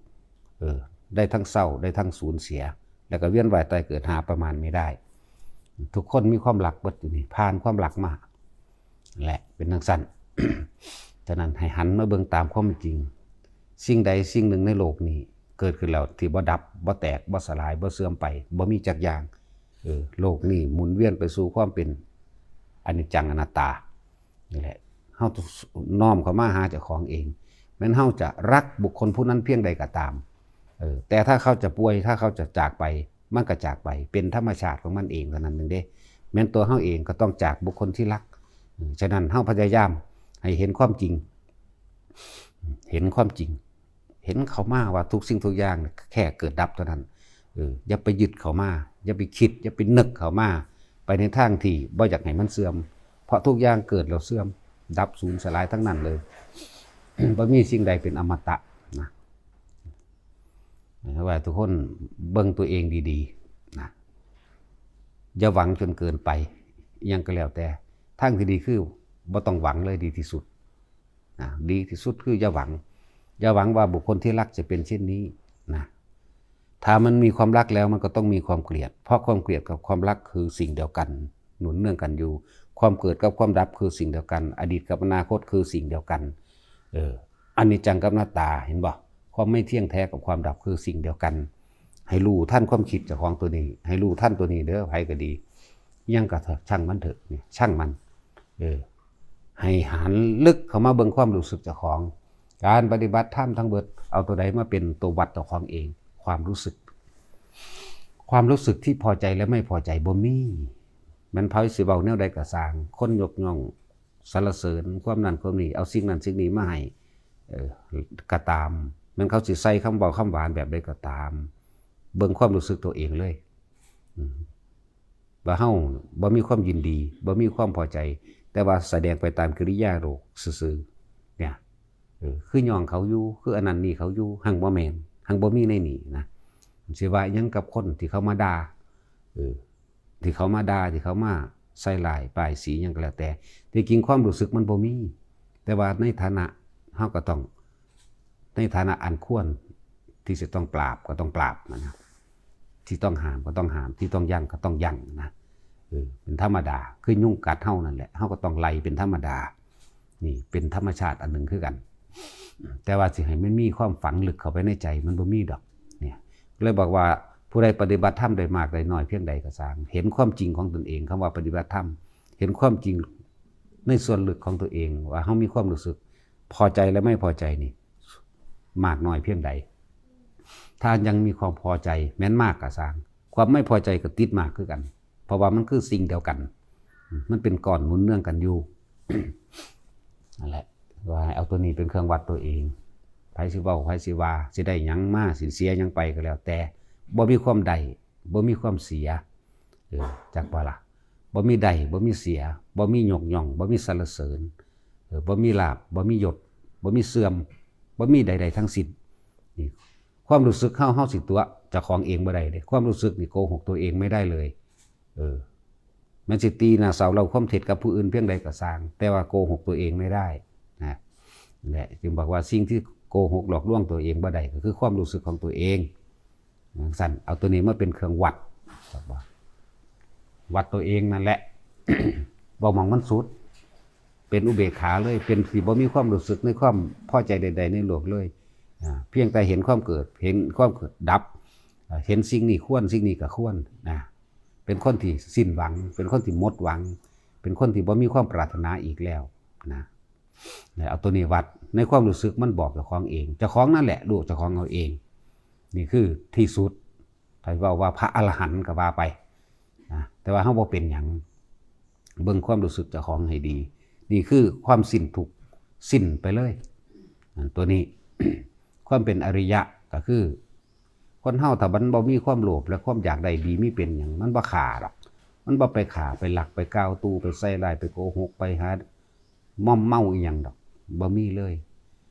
ศีลเป็นเครื่องซื่อของมันแต่ว่าเป็นปกติของใจที่บ่หวั่นไหวบ่ไขว้เขวบ่คิดบ่นึกในความอยากได้อยากดีอยากมีอยากเป็นบ่มีหยังเลยเนี่ยมันสิว่างไปเบิดถึงสั่น เป็นปกติที่คำว่าปกติมันบ่คิดมันบ่นึกอีหยังเลยมันธรรมดาอยู่นิดนึงน้อยนึงในความคิดนึกนี่นะที่จะทำร้ายเบียดเบียนให้ผู้ใดผู้หนึ่งเสียชีวิตและทรัพย์สินตลอดทั้งคนและสัตว์บ่มีเลยนี่แม่มันสิบ่มีเลยนะเรียกว่าเป็นปกติใจก็เป็นปกตินะความรู้สึกบัดนี้คำว่าศีลเป็นเครื่องรองรับของพระอริยะอริยะจึงมีอยู่3ระดับแม่นบ่ล่ะโสดาสกิทาคาและอนาคาส่วนอรหันต์นั้นสิ้นแล้วรู้จักบ่ล่ะเบิดเชื่อเกิดรู้จักบ่ล่ะบ่มีความอีหยังเลยจักน้อยนึงนิดนึงก็บ่มีนั่นแหละเป็นผู้ว่างล่ะอรหัตตะเป็นผู้วางมือจากบาปพ้นจากความเป็นตัวตนอรหัตตะอรหัตหัตคือมืออระนี่ว่างเป็นผู้ไม่มีศัตรูหรือว่าเป็นผู้วางมือจากบาปทั้งเบิดจากการกระทำทั้งปวงหรือจะใจนี่มันกันล้วนๆของมันผู้เข้าถึงแล้วก็รู้ของผู้ท่านเองนั่นแหละความรู้สึกจากของเองแหละนี่บอกนัยยะให้แต่ละคนปฏิบัติธรรมทั้งเบิดเฮาบ่ได้หยังเฮาบ่ได้เอาหยังเฮาบ่ได้เป็นหยังเด้บ่ต้องเป็นหยังบ่เอาหยังบ่ได้หยังเด้อว่างให้เบิดเลย นี่ในขั้นตอนการปฏิบัตินั่นแหละถ้าอยากรู้ความโลเลของใจเจ้าของเองพยายามอยู่กรรมฐานอันหนึ่งคือเป็นผู้มีจิตหนึ่งให้เพ่งอยู่เฮาสิรู้สิ่งทั้งปวงเพราะว่าเฮามีจิตหนึ่งที่เพ่งอยู่จึงสอนแนะนำให้ทุกคนจับลมหายใจครับอุณาโลมนั่นเองเฮาสิเห็นดักเห็นหยังเห็นความคิดเจ้าของมันแล่นไปสร้างผู้นั้นแล่นไปหักผู้นี้แล่นไปอยากได้นั่นแล่นไปอยากเป็นนี่นั่นแหละสิ่งทั้งปวงก็เลยเห็นจังซั่นบอกว่าทุกอย่างมันรวมมันอยู่ที่จิตหนึ่งเป็นผู้มีจิตหนึ่ง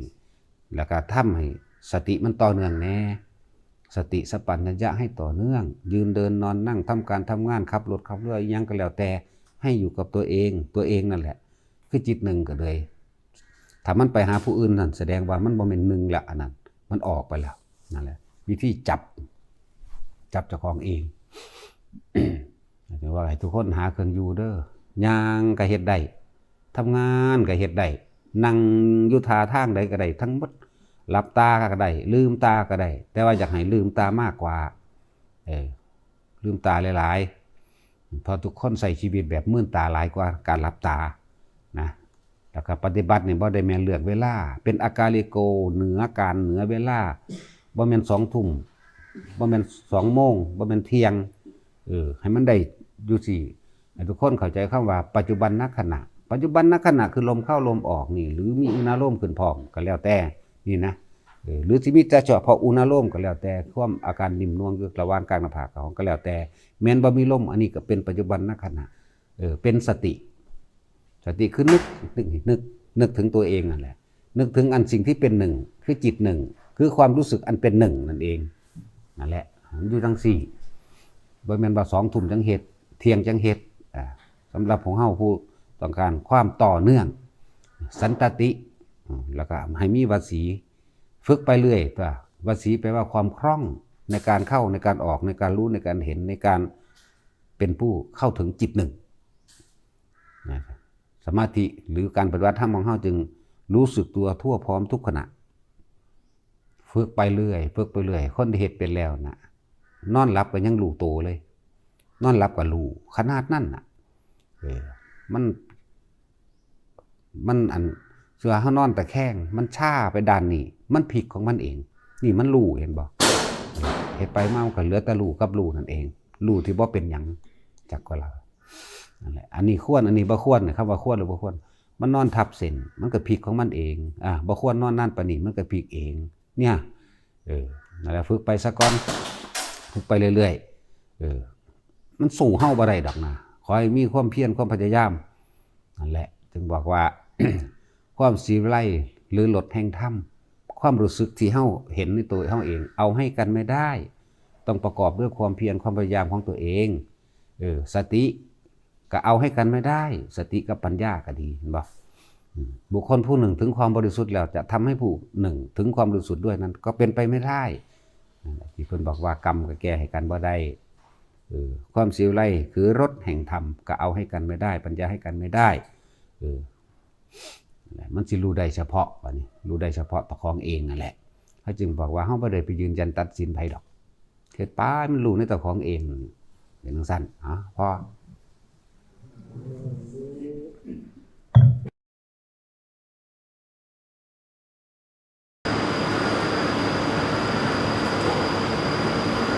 เฮาแสวงหาแต่การทำบุญและก็อยากได้บุญเนาะแต่ว่าเฮาบ่ทันรู้จักบุญและบุญที่ยิ่งกว่าบุญก็คือความบ่ปรารถนาบุญบ่อยากได้หยังเลยนั่นแหละไปทำบุญทำทานตามเทศกาลงานต่างๆมีแต่ขอกับขอเอาบุญจึงบอกว่าบ่รู้จักบุญแต่ว่าอยากได้บุญทั้งที่มันอยู่กับตนเองเทศกาลต่างๆเป็นงานกฐินเป็นงานประปาเป็นงานวิสาขะอาสาฬหะมาฆะมีแต่ว่าไปทำบุญแล้วก็ไปขอเอาบุญถึงบอกบ่รู้จักบุญได้บาดนั่นแหละบุญที่ยิ่งก็บุญคือความบ่อยากได้บุญนั่นแหละแต่มันเข้าถึงแล้วมันสิบ่อยากได้หยังดอกแต่ว่าบัดนี้เพื่อผู้เข้าถึงบุญแล้วเกิดความสงบดับเย็นในความปรารถนาความสงบภายในใจของเฮาเองไม่กระวนกระวายไม่กังวลไม่เร่าร้อนไม่ปรารถนาไม่หวังสิ่งใดจึงเรียกว่าเย็นสงบเรียกว่าเย็นต่อจากนั้นอานุภาพของบุคคลที่เข้าถึงบุญอานุภาพหรือผลพลอยได้ก็ได้อานิสงส์ของผู้อยู่ใกล้ได้บัดบุญตัวนั้นสิแผ่ขยายออกในการสร้างประโยชน์ทำประโยชน์ให้แก่โลกคนสัตว์และพื้นผิวดินแห่งโลกคือที่ผ้าเหตุที่นี่แหละต้นไม้คือลมหายใจของโลกต้นไม้คือแหล่งน้ำของโลกต้นไม้เป็นแหล่งอาหารของโลกคนและสัตว์ได้พึ่งพิงอาศัยและนี่คืออานุภาพหรือของบุญสำหรับคนที่เขาถึงบุญบุญที่ยิ่งกว่าบุญคือความไม่ปรารถนาบุญนั่นแหละมันก็บ่กังวลมันก็บ่เร่าร้อนมันก็บ่อยากได้หยังเรียกว่าบุญคือความสงบเย็นและเป็นประโยชน์ต่อผู้อื่นได้บัดแล้วถึงว่าผ้าเฮ็ดอยู่เดียวนี้ล่ะต้นไม้คือหัวใจของโลกแหล่งอาหารก็อยู่น้ำต้นไม้น้ำป่าไม้นั่นแหละแหล่งน้ำก็อยู่น้ำต้นไม้และป่าไม้นั่นแหละจึงพากันสร้างหรือคลื่นธรรมชาติให้แก่โลกนะเพราะว่าเฮาเอาของธรรมชาติมาใส่มากมายแล้วด้วยความเห็นแก่ตัวเฮาก็เอาต้นไม้นั้นมาสร้างบ้านสร้างเรือนหลายอย่างสารพัดบัดนี้เฮาสิคืนชีวิตคืนพื้นดินให้เกิดความอุดมสมบูรณ์คืนมันคืนแหล่งน้ำเฮ็ดต้นไม้มันก็ได้แหล่งน้ำพื้นดินก็อุดมสมบูรณ์แหล่งน้ำแหล่งอาหารและจึงบอกว่าต้นไม้คือหัวใจของโลกอากาศดีอากาศบริสุทธิ์บางสิก็ออกจากต้นไม้นี่ล่ะแม้นฝนฟ้าที่ขังน้ำได้มากที่สุดไม่มีที่ใดจะเที่ยวเท่ากับท้องฟ้าเลยก็ต้องอาศัยออกซิเจนหรือไออันเกิดจากพื้นดินขึ้นไปสู่ท้องฟ้าฝนจึงจะตกลงมาเด้นั่นแหละจังว่าแม้นสิมีคำสุภาษิตว่าไม่มีที่ใดขังน้ำได้มากเท่ากับท้องฟ้าแต่ถ้าท้องฟ้านี่ไม่มีปฏิกิริยาอันเป็นจากพื้นดินขึ้นไปสู่การทำปฏิพัทธ์สัมผัสก็เกิดเป็นแหล่งน้ำนั่นแหละถึงบอกว่าแม้นท้องฟ้านั้นก็จะไม่มีน้ำอยู่เด้อสังเกตโลดบางใดมีต้นไม้บางหันมีความอุดมสมบูรณ์แหล่งน้ำและอาหารฉะนั้นเฮาจึงคืนธรรมชาติซะเฮาเอา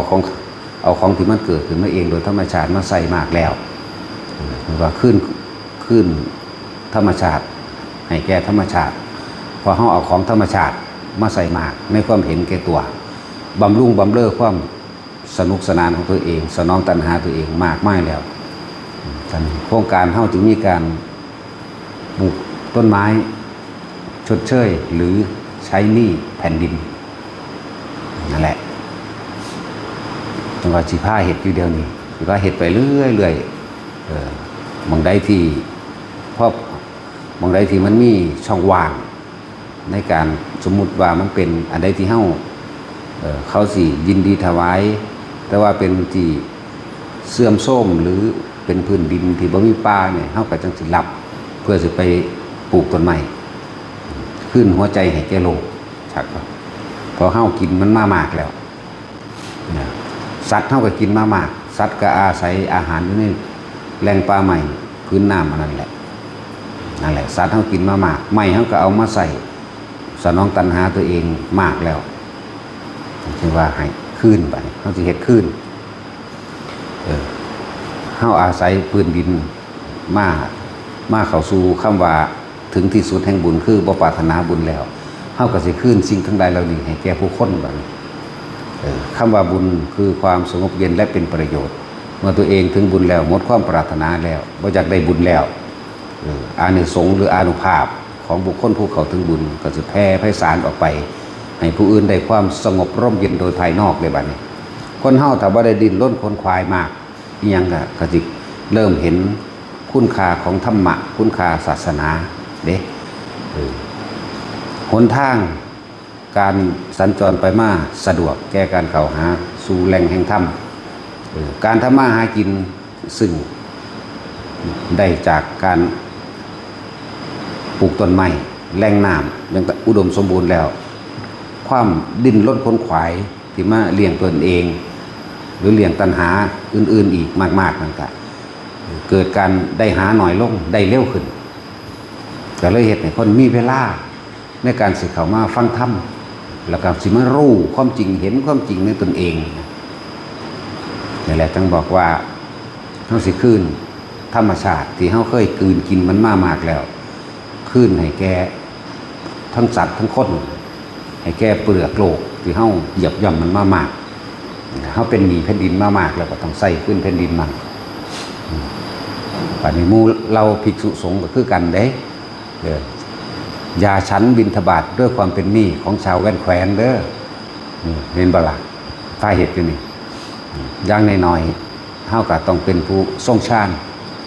เป็นผู้มีจิตหนึ่งที่เพ่งอยู่ในอารมณ์ที่เป็นหนึ่งอย่าทรงความคิดตัณหาอุปทานออกไปทางนอกพยายามรักษาความคิดของเจ้าของเอาไว้ให้มันอยู่ในใจให้มันอยู่ในกายตนโดยอาศัยลมหายใจโดยอาศัยจุดอุณาโลมคืออาการปิตินี่เองกายเวทนาจิตหมุนอยู่ในแห่งธรรมทั้งหลายคือความจริงทั้งหลายของสรรพสิ่งทั้งหลายบ่มีสิ่งใดจีรังอย่างยืนหรอกมีแต่หมุนไปสู่ความแตกดับทั้งเบิดนั่นแหละเฮาใส่ทรัพยากรของโลกมามากเฮาก็สิคืนทรัพยากรให้โลกคือกันแล้วก็มันมีผลมากถึงเกิดความสงบสุขสันติให้แก่แหล่งนั่นชุมชนนั่นนะแล้วก็สิอย่างหนึ่งคือเป็นคติตัวอย่างเป็นจุดประกายในคติตัวอย่างให้กับอีกผู้คนหลายคนจุดประกายไปเรื่อยคือเฮาก็ได้จุดประกายมาจากหลวงตาบัวบ้านตาดเฮาก็จุดประกายมาจากหันก็จังซี่แหละคือเลิ่นว่าหลวงตาบ่ตายหลวงตายังอยู่นี่คือสิ่งที่เฮาก็ทำตามเพิ่นหลวงตาก็ได้มาจากปู่มั่นก็ได้มาจากพระพุทธเจ้าร่วมแล้วแหล่งใหญ่แห่งมหาบุญที่สุดเลยก็คือพระพุทธเจ้าแต่แขนงออกตามเพิ่นเลยทั้งสี่แหละจุดประกายแรกก็คือพระพุทธเจ้าต่อมาก็มีพระสงฆ์สาวกค่อยสืบนอเนื้อเชื้อสายสากกายบุตรพุทธะมาเรื่อยก็ไหลมาสู่บุคคลผู้เฮานั่นแหละจึงว่าพุทธะบ่มีวันตายหรือธรรมะบ่มีวันตายอย่างสั่นยังมีคงอยู่แต่คนที่ตายจากพุทธะหมายถึงความจริงแต่ความรู้ความจริงคนนั้นแหละที่ถูกก่อเวรก่อกรรมไปตลอดอนันตกาลหาที่สุดที่ประมาณบ่ได้เสียดายศาสตร์เกิดแต่ละคนได้เกิดเป็นร่างมนุษย์หรอกเกิดยากกระดอกันว่าเกิดเป็นมนุษย์นี่โอ้ยธรรมดายากกว่านั้นเข้าไปอีกแต่ร่างมนุษย์ก็ยากแล้วยากกว่านั้นเข้าไปอีกคือพระพุทธเจ้าเกิดนำความจริงของจักรวาลนี่ของวัฏสงสารนี่ออกมาเปิดเผยนี่ยากกว่าการเกิดเป็นมนุษย์อีกเด้นะ นั่นแหละ90 แสนที่จะพึงสมปรารถนาในความเป็นสัมมาสัมพุทธะนี่ยังยากบ่แม่น90 แสนยังมีตลอดถึง1เป็นกฎตายตัวยังบ่แม่นเด้90 แสนคนที่จะหลุดออกมาเป็นพระสัมมาสัมพุทธเจ้าใดนั้นก็ยังเป็นของที่ยังยากนี่แหม90 แสนเท่าไหร่ล่ะ90 แสนนั่นแหละรอดมาผู้หนึงสิได้เป็นพุทธเจ้ามาให้เฮาได้ฟังธรรมนี่ยังยากนั่นแหละแต่คนมันก็เกิดยากคักแล้วแต่ว่า90 แสนคนนั้นสิมาเป็นพุทธะนี่มันก็ยากเข้าไปอีกนั่นแหละจังว่าเสียดายศาสตร์เกิดเสียดายร่างคนร่างมนุษย์ แต่ว่าจิตใจนั่นจิตใจเห็นแก่ตัวจิตใจพวกนั้นมนุษย์สเปโตร่างมนุษย์แต่ใจเป็นเปรตโลภโมโหโทสันหาความพ่อบ่เป็นมนุษย์เดรัจฉานโนหากินเฉพาะตนมนุษย์นิรยะโตเนี่ยโหดเหี้ยมอำมหิตใจสัตว์นรกพวกนี้มีความเร่าร้อนกระวนกระวายไหม้อยู่ตลอดการทุกเมื่อภายในความใจของเขาเองความคิดของเขาเองแหละมนุษย์เทโวนี่น้อยๆเท่ากับเขาโคกับขนโคนั่นแหละเขาโคมีเท่านั้นแหละ2เขาต้นไปสวรรค์เด่นนะแต่ว่าขนโคมีเท่าไหร่ละบาทนั่นแหละคืออบายพวกนั้นเปรตมั่งสัตว์นรกเดรัจฉานมั่งสำนันเด้ที่สิมาเป็นมนุษย์ที่มีใจสูงหายากนั่นแหละ ต่อไปที่พวกเข้าผ้าเห็ดอยู่นี่ล้วนแล้วแต่เกิดจากผลของบุญที่เฮาบ่ปรารถนาบุญอีกแล้วบ่ได้เฮ็ดบุญเพื่อหยังบ่อยากได้จักสิเอาไปหยังนี่แหละว่าผ้าเห็ดเฮาคืนสิ่งที่เฮาคืนกินธรรมชาติมาซะเฮากินกบกินเขียดเฮากินปูกินปลาเฮากินหลายๆอย่างในกินในสัตว์เฮาก็คืนแหล่งธรรมชาติให้มันก็สิได้หาอยู่หากินสะดวกสบายมั่งแม่นคนก็คือกันก็สิมีได้มองหาอยู่หากินคือกันต้นไม้ที่เฮาปลูกบ่แม่นว่าเฮาสิปลูกแต่ต้นไม้ที่สร้างบ้านเฮาปลูกต้นไม้ที่กินได้เน้นต้นไม้กินได้ซะมากกว่าต้นไม้สร้างบ้านก็มีต้นไม้กินได้ก็มีนี่แหละจึงบอกว่าคืนธรรมชาติสิเฮากลืนกินธรรมชาติมามากแล้วโดยบ่รู้สึกตัวว่าตัวของผิดโดยบ่รู้สึกตัวว่าได้ทำลายผู้อื่นเบียดเบียนผู้อื่นให้เสียชีวิตและทรัพย์สินทั้งคนและสัตว์นั่นแหละโดยเฉพาะสัตว์บัดนี้กินปูกินปลากินทั้งพ่อทั้งแม่ทั้งลูกมันกินเป็ดกินไก่กินไข่มดแดงกินทั้งพ่อทั้งแม่ทั้งลูกทั้งหลานมันนั่นแหละบัดนี้เฮาสิคืนแรงธรรมชาติคืนให้เขาโดยการทำคืนนี่เฮาก็มีการอุทิศผลบุญกุศลกรรมดีที่เฮากระทำนี่คืนให้เขามันเขาเมื่อเขาสิอโหสิกรรมหรือว่าอโหสิกรรมกระชั้นแต่เขามีหน้าที่ทำคืนนั่นแหละ หันเข้ามาหมู่ภิกษุสงฆ์บ่เนี่ยจะไปคืนกินข้าวเขาของชาวบ้านด้วยความเป็นหนี้เด้นี่แหละเมื่อเฮาเป็นหนี้แผ่นดินเฮาเป็นหนี้โลกและเป็นหนี้ชีวิตของสัตว์ต่างๆที่นำมาเป็นเนื้อหนังเจ้าของเฮาก็สิคืนความเป็นหนี้ให้เขาโดยโลกบัดเฮาหมู่ภิกษุสงฆ์ก็คืนความเป็นหนี้โดยหยาดเหงื่อแรงงานที่เขามาใส่บาตรเฮานะจึงบอกว่าอย่าประมาทชราใจหรือคนย่างนิดหน่อยเฮาก็ต้องอย่าส่งความคิดออกไปหาผู้นั้นผู้นี้อยากได้นั่นอยากเป็นนี่อยู่กับตัวเองนะเป็นผู้มีจิตหนึ่งที่เพ่งอยู่ในอารมณ์ที่เป็นหนึ่งนั่นมันก็เป็นอุเบกขาแล้วมันบ่ได้หักไผสั่งไผอารมณ์มันเกิดบ่ได้มันเป็นอารมณ์ที่เป็นอุเบกขาแล้วมันสิลึกล้ำเข้าไปเองดอกอันตัวเห็นอนิจจังเห็นอนัตตานั่นน่ะรวมทั้งเบิดก็เห็นอนิจจังอนัตตานั่นเป็นธรรมชาติที่มีมาตลอดรวมทั้งเบิดมันอยู่ในหันแหละนอกนั้นเป็นคำสอนเพื่อให้เขาถึงความปล่อยว่างจริงๆมันบ่ได้บังคับเด้หรือว่างโดยคิดว่าว่างนี่ก็บ่แม่นว่างอีกว่างโดยยึดความว่างก็บ่ว่างอีกเห็นไหมปล่อยวางโดยบอกว่าปล่อยวางไม่เอาอะไรแล้วนี่ก็บ่ปล่อยอีกบอกว่าเถิดเด้อมันจะเป็นของมันเองดอกนั่นแหละมันก็ได้ว่าถ้าเปรียบเทียบอุปมาอุปไมยใน20อย่างนั่นแหละเดินดังอากาศมั่งดุดดังว่างจากสิ่งที่มีมั่งย่างจากสิ่งที่ตาหูจมูกลิ้นกายเห็นมั่งแต่ใจนั่นหยุดคิดหยุดนึกปรุงแต่งแสวงหามดกิริยาของจิตแล้วว่างอย่างยิ่งเป็น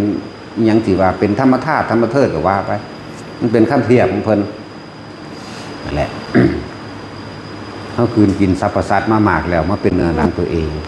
มาบำรุงตัณหาอุปทานตัวเองมาสนองตัณหาตัวเองด้วยความไม่รู้สะใจฆ่าสัตว์โมโหฆ่าสัตว์โอ้ธรรมดาบ่ฉะนั้นเฮาจึงขึ้นแรงธรรมชาติให้แก่หมู่สัตว์เขาอาจจะเวียนว่ายตายเกิดขึ้นมาปุ๊บอาจจะมาอยู่น้ำเฮานั่นแหละหมายถึงเป็นกบเป็นเขียดเป็นมดดำมดแดงเป็นนกเป็นปูเป็นปลายังก็แล้วแต่เนี่ยนั่นแหละจังว่าขึ้นให้เขา ที่เฮาเอาเนื้อหนังของแต่ละคนอยู่นี่บ่มีเนื้อปลานี่บ่มีจักคนเด้บ่มีเนื้อไก่กับบ่มีจักคนอยู่ในนี่สิบ่มีเนื้อสัตว์บ่มีจักคนจังว่าเฮาเห็นหลายๆอย่างแล้วก็บ่อาจสามารถเว้าได้ทั้งเบิดนั่นนะแล้วขึ้นธรรมชาติสู่ธรรมชาติให้เป็นประโยชน์ต่อหมู่สัตว์ต่อไปมุทิสุทรงกายชราใจเฮ็ดงานหยังอยู่ก็สร้างเฮ็ดหยังอยู่ก็ตามจะหนีออกจากตนคือลมคือตนเฮ็ดผู้มีจิตนึงไปเพ่งอยู่จะไปคิดอย่างอื่นคิดอย่างเดียวคิดถึงลมจึงผ้าเฮ็ดแบบนี้ถ้ามันเป็นไปได้เรื่อยๆนะเมื่อเฮาปลูกต้นไม้ได้อยู่ได้กินสมควรแล้วอย่างนึงเฮาจะเฮ็ดโรงพยาบาลแต่ว่าเป็นโรงพยาบาลน้อยๆบ่ใหญ่ดอกเฉพาะในชุมชนนี้นั่นแหละเป็นจังซั่นมีโครงการต่อไปนี่อยู่ในหูดังนั่นแหละเนาะยายจอยอย่าเพิ่งตายเด้ออดเอาหายใจไว้ถ้าหายใจไว้บ่ตายเข้าใจบ่ลึกซึ้งได้หายใจไว้บ่ตายนี่เข้าใจบ่ล่ะบ่ตายจากความเป็นคนก็บ่ตายนี่แล้วบ่กลับมาเกิดมาตายอีกก็บ่ตายเป็นอมตะจากว่าล่ะนิพพานนั่นแหละเป็นจังซั่นพยายามอยู่ในลมหายใจนั่นแหละเอาพอละ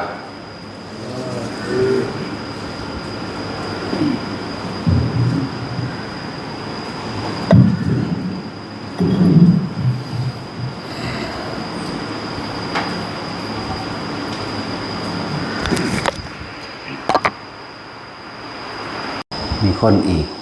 จำนวนมากมายหลายคนที่เจ็บป่วยทางกายแล้วก็อีกหลายคนที่ทุกข์ยากลำบากทางกาย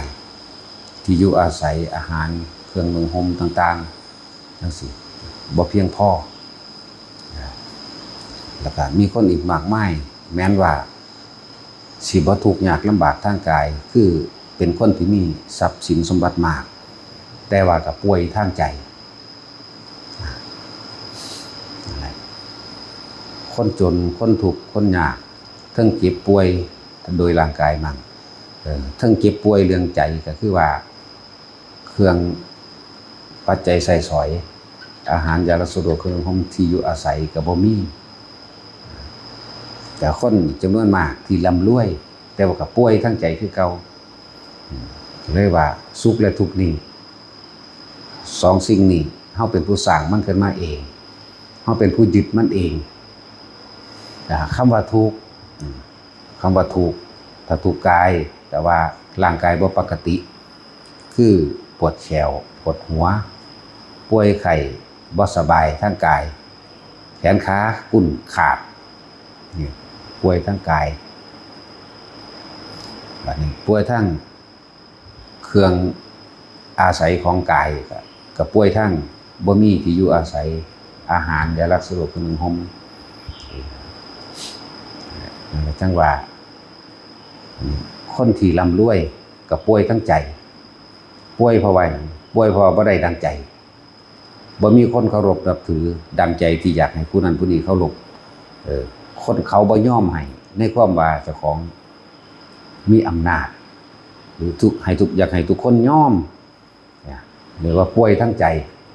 ความเห็นอะไรก็ช่างถ้าผู้ใดผู้หนึ่งมีความเห็นบ่ตรงกับเจ้าของพยายามที่เอาชนะนี่อื่นว่าป่วยทั้งใจความจากได้ดังใจนั่นเองความจากได้ดังใจทั้งคนถูกคือคนบ่มีทรัพย์สินเงินทองตลอดทั้งป่วยความจากได้ดังใจของคนรวยนะความจากได้ดังใจของทั้งสองฝ่ายนั่นแหละก็เรียกว่าสุขและทุกข์นี่พวกเข้านั่นเป็นผู้แต่งมันขึ้นมาเองเป็นผู้เขาไปยึดมั่นถือมั่นเองปรารถนาความสุขปรารถนาความยินดีความพอใจสรุปว่าเป็นความอยากได้ดังใจหรือความได้ดังใจ ได้ดังใจที่มีคนเคารพนับถือได้ดังใจที่ได้สมบัติดังใจได้ดังใจที่บ่มีผู้ขัดแย้งได้ดังใจในทุกอย่างยศถาบรรดาศักดิ์อำนาจได้ดังใจนี่คือสิ่งที่คนปรารถนาแล้วก็คนทั้งหลายก็บ่เห็นสาเหตุทุกข์สาเหตุเกิดสาเหตุเวียนว่ายของมันเลยคือตัวเดียวนี่แหละความอยากได้ดังใจความยินดีความพอใจในราภยศสรรเสริญเนี่ยแล้วก็สุขเรื่องปรารถนาสุขปรารถนาความได้ดังใจถ้าอันใดบ่ได้ดังใจก็เป็นทุกข์ล่ะบ่เป็นไปดังที่คิดเอาไว้บ่เป็นไปดังที่คิดไว้บ่เป็นไปดังที่หวังเอาไว้ว่าสิได้แบบนั้นแบบนั้นนั่นแหละทุกอย่างนี่บ่ว่าคนมีเงินหรือคนรวยหรือว่าคนถูกต้นเหตุมันมาจากใจคือความคิดจากว่าล่ะ ความคิดของเฮาเองแหละเป็นผู้สร้างมันขึ้นมาความคิดของเฮาเองมันก็ไปยึดติดมันเองคนทุกข์ยากก็จะได้ดังใจว่าถ้ากูมีบ้านอยู่มีที่ทำมาหากินสำนี้กูก็พอดอกนั่นเป็นจังซั่นแต่คนรวยว่าอยากได้หลายๆเพิ่มขึ้นมาอีกอยากได้แบบนั้นอยากได้แบบนี้ถ้าบ่เป็นแบบนั้นแบบนี้ป่วยใจอีกคือกันทั้งว่าในโลกนี่มันมีแต่เหตุปัจจัยให้เกิดความทุกข์เด้มีแต่เหตุปัจจัยให้เกิดความทุกข์เท่านั้นอันใจเฮานี่แหละสร้างขึ้นมาเฮาฮู้เคล็ดลับมันแล้วมันอยู่ไสใจมันอยู่ไสมันอยู่ความอยากของเฮาเองคือใจเฮาเองเด้เป็นตัวสร้างแต่เฮาฮู้ต้นมันแล้วคือบ่พยายามบังคับใจระงับใจวิธีเพิ่นก็บอกไว้พยายามเขามันอยู่กับลมหายใจนั่นบ่พ้นใจคือเก่าเนาะพยายามอยู่กับลมหายใจเข้าหายใจออกเป็นเครื่องหล่อความคิดหล่อบ่ให้มันไปหาทรัพย์สินสมบัติสิ่งของคำยกย่องสรรเสริญหล่อบ่ให้มันไปให้มันเห็นความจริงการได้ยินได้ฟังในคำเทียบอธิบายโดยเพิ่นนำธรรมะเรื่องนั้นออกมาอธิบายแต่เฮาคิดถึงประสบการณ์จริงในชีวิตจริงของเฮาก็เห็นความจริงเลยเด้สัมมาทิฏฐิมันแปลว่าหยังสัมมาทิฏฐิคือมีความเห็นถูกต้องตามความเป็นจริงในสิ่งที่มันเป็นมีไหมมีความเห็นตามความเป็นจริงเลยเห็นภายนอกเอาง่ายๆผู้ใดก็เกิดมาตายต้นไม้เกิดมาตายสัตว์ก็เกิดมาตายเจ็บปวดป่วยเป็นธรรมดานี่แล้วก็ยอมรับมันหนึ่งเด้ภายในหมายถึงใจ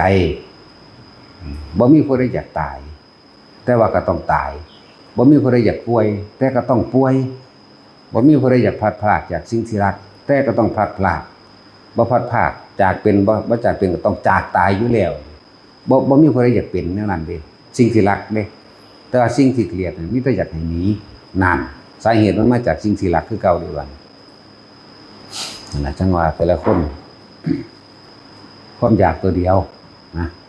ความอยากตัวเดียวแหละความยินดีความพอใจความอยากได้ดังใจนั่นแหละแต่เฮาเห็นตามความเป็นจริงแล้วว่าสิ่งทั้งหลายทั้งปวงเกิดขึ้นแล้วก็ดับไปเท่านั้นบ่มีหยังเป็นไปได้ดังใจเฮาที่จะให้มันเป็นเด้ถ้ายอมรับมันก็เอิ้นว่าดวงตาเห็นธรรมนั่นแหละนี่คือเอิ้นว่าความเห็นตามความเป็นจริงยอมรับตามความจริงพร้อมคิดก็คิดไปตามความจริงได้ว่านี่กระทำสิ่งใดก็ตามจริงเว้าก็เว้าไปตามมันจริงกระทำการงานประกอบอาชีพก็สุจริตไปตามจริงอีกมีความเพียรพยายามในสิ่งใดสิ่งหนึ่งกับเพียรพยายามในความให้มันถูกตามความจริงบ่ได้เพียรพยายามตามความที่มันบ่จริงยกตัวอย่างคำว่าเพียรพยายามบางคนเพียรพยายามที่จะแก้กรรมด้วยการขอร้องอ้อนวอนหรือด้วยพิธีต่างๆอันนี้มันบ่เป็นความจริงถ้าว่าเพียรพยายามที่สิตัดกรรมแห่งตนเองจังซี่ก็เพียรพยายามในลมหายใจนี่แหละสัมมาสติได้เพียงใดนึกยังก็ตามก็นึกถึงความถูกต้องและตามความเป็นจริงด้วยนะมันก็เป็นสัมมาสมาธิเองแล้วสมาธิจิตมันก็ตั้งมั่นมันก็บ่หวั่นไหวมันบ่หวั่นไหวไปกับเรื่องราวต่างๆเพราะว่ามันเห็นความจริงมันยอมรับความจริงนี่แหละคำว่าสมุทัยธรรมังนี่มั้ยสิ่งใดสิ่งหนึ่งนี่เกิดขึ้นเป็นธรรมดานี่สาเหตุด้วยสมุทัยนี่ สิ่งใดสิ่งหนึ่งที่เกิดขึ้นเป็นธรรมดาสมุหมายถึงสาเหตุทายะหมายถึงใจเด้อสิ่งใดสิ่งหนึ่งเกิดขึ้นเป็นธรรมดาที่จิตใจของเราปรุงแต่งขึ้นนะครับแต่ว่าไม่ได้เป็นไปตามจิตใจที่ปรุงแต่งขึ้นแต่ว่ามันก็ต้องมีความดับเป็นธรรมดาด้วยสมุทัยธรรมังสิ่งใดสิ่งหนึ่งเกิดขึ้นเป็นธรรมดาที่ใจเราคิดเป็นบาละอยากให้มันได้ดังใจที่จริงแต่ว่าสิ่งนั้นไม่ได้เป็นไปเนี่ยธรรมังเนี่ยสิ่งทั้งหลายทั้งปวงได้บัดธรรมังสัพพันธังนิโรธธรรมติล้วนแล้วแต่มีความแตกดับนิโรธะนะดับไหมเป็นธรรมดาเขายอมรับมันเขาก็บ่ฝืนบ่ขัดเขาก็ใช้ชีวิตตามมรรคมีองค์8นั่นแหละที่อธิบายเมื่อกี้คือมรรคมีองค์8นั่นแหละถ้าบอกบาลีคนบ่เข้าใจถ้าบอกไปยัง4มันสิเข้าใจอยู่จังซั่นยอมรับมัน มันเกิดที่ใจเฮาก็ต้องหยุดมันที่ใจเฮาก็อาศัยลมหายใจคือเก่า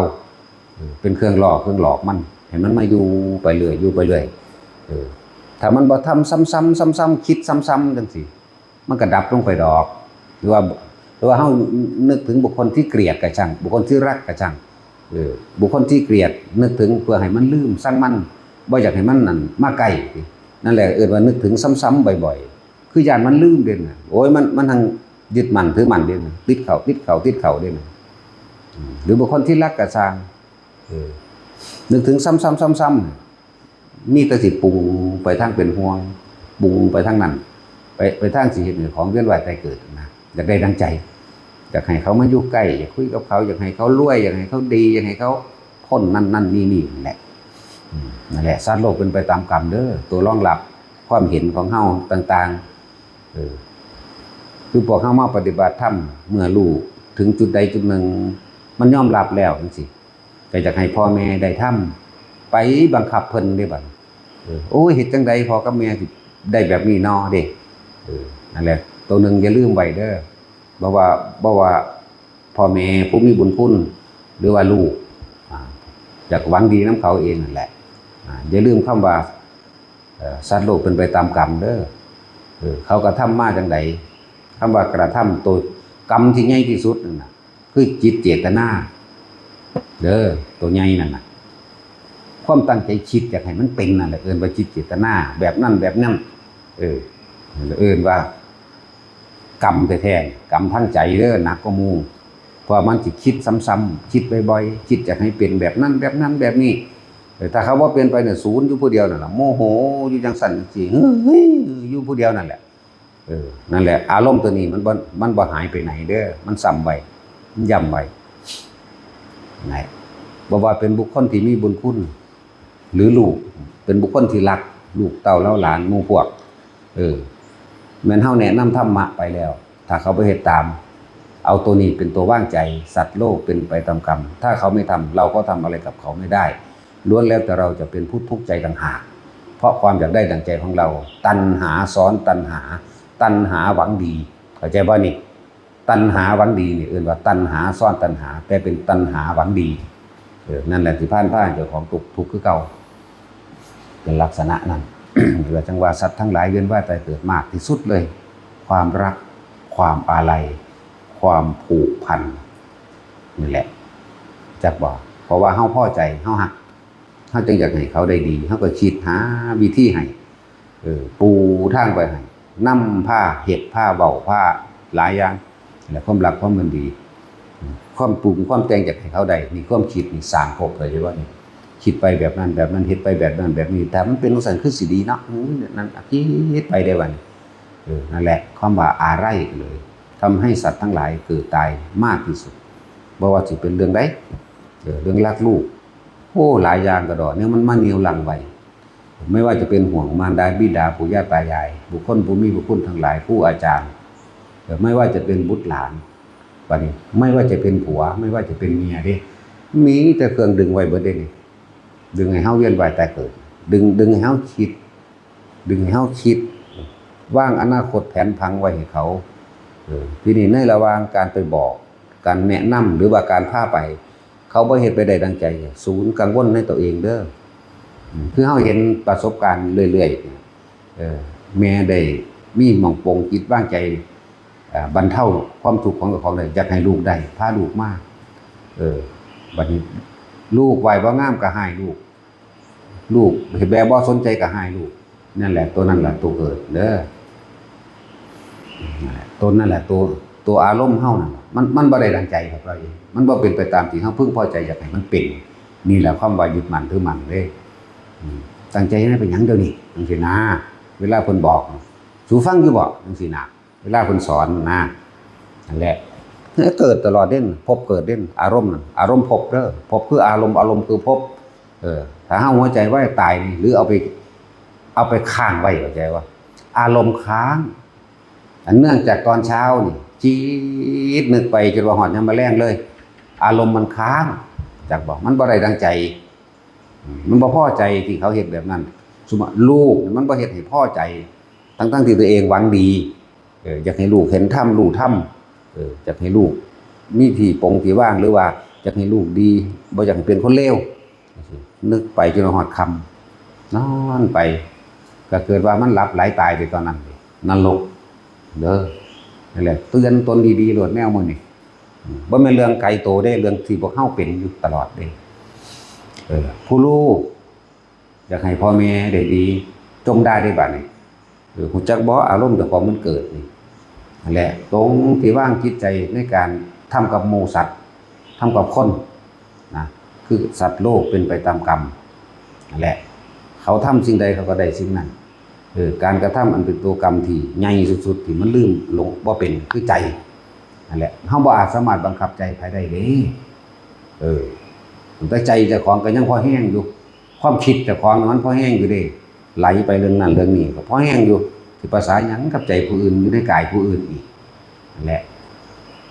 ผู้ตาเมียได้มาเห็นได้มายิ่งได้ฟังมันยอมรับมันปรงใจได้คืออยากให้ผัวเป็นผัวก็เว้าก็โศกกระซากใส่จังซี่ถ้าผัวมาฮู้มาเห็นแล้วจังซี่ก็อยากให้เมียได้ดีนำนั่นความรักความผูกพันด้วยนั่นจักว่าล่ะความรักความผูกพันความอาลัยนี่คืออยากให้เป็นไปดังใจที่เจ้าของอยากให้เขาเป็นเด้ทั้งสั้นแหละเป็นความจริงทั้งนั้นแหละอันแนวมื้อนี้แล้วก็เป็นความจริงที่มันอยู่ในทุกๆคนเด้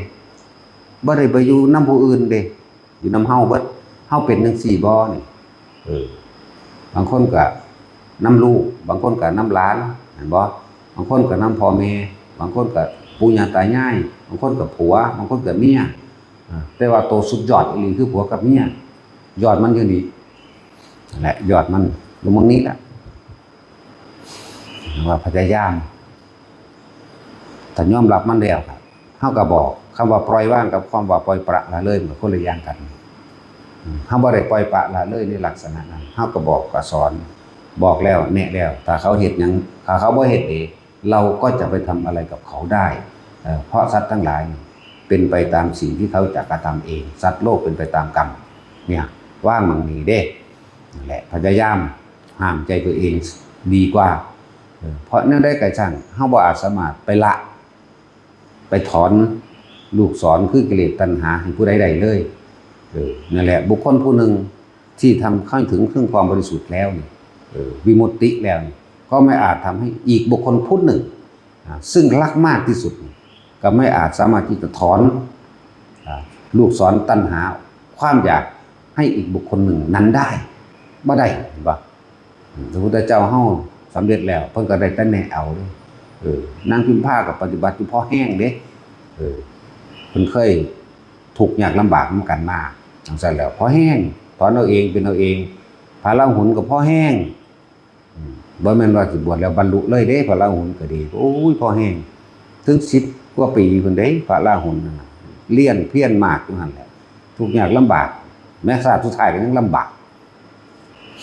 แหละเข้าห้องน้ำจังซี่หรือว่าตอนแรกไปนอนก็นอนในห้องน้ำเด้ตะกี้เพิ่นบ่ให้นอนนำกันเพิ่นก็เลยห้ามจังค่อยมีบัญญัติมาเรื่อยๆอายุไม่เกิน7 วันมั่งนั่นหลายอย่างยาวก็สิเว้าไปนั่นแหละห้ามใจเฮาโลดเด้อไผก็ดีบ่มีผู้ใดทำความบริสุทธิ์ให้ไผได้เด้เดี๋ยวเครื่องวัดผลของการปฏิบัติคือบ่อยากผู้คนฮู้ในตัวเองนั่นแหละถ้าบ่อยากมันก็บ่ดิ้นรนกัดแกว่งในความคิดเด้ไผสิเว้าแนวใดมันก็บ่ไปแก้โตอีหยังเด้ถ้าว่าบ่อยาก เบิดจากเบิดความปรารถนาไผว่าดีก็เป็นเรื่องของผู้ว่าไผว่าเลวก็เป็นเรื่องของผู้ว่าเด้มันบ่ไปแก้ตัวอิหยังมันบ่ไปอธิบายผู้ใดมาเข้าใจเด้มันง่ายๆมันเลยกลายเป็นแบบธรรมดานี่เด้ตะกี้เฮาอยากเฮาฝึกหัดปฏิบัติเอาเป็นเอาตายใส่กันเลยอดข้าวอดน้ำเดินมันเป็นธรรมดาเด้อขาบวมหลายอย่างบาดมันไปเห็นแล้วมันก็โอ้ยมันก็ธรรมดานี่เองนะสำคัญนึงเด้เพราะว่าความอยากเป็นเครื่องกั้นเฮาเองฉะนั้นวิธีมันก็พวกเฮาก็แมะกันอยู่เรื่อยๆดอกใส่ระบบอานาปานสติเทคนิคมันโหลดใส่ระบบเทคนิคซ้อนเทคนิคก็มีอีกเด้แต่ว่าเฮานั่นคือเฮาใส่ระบบจับจุดอารมณ์ทำกรรมฐานอันใดอันหนึ่งฐานที่ตั้งแห่งการกระทำคือใจของเฮาเอามาไว้นี่จับจุดอารมณ์นั่นเองและบางที่ก็เฮ็ดไปหลายๆอย่างนั่นแหละแต่ว่าอย่าหนีจากหลักของอานาปานสตินั่นเองก็มันก็อยู่ในหลักสติปัฏฐาน4คือเก่านั่นแหละ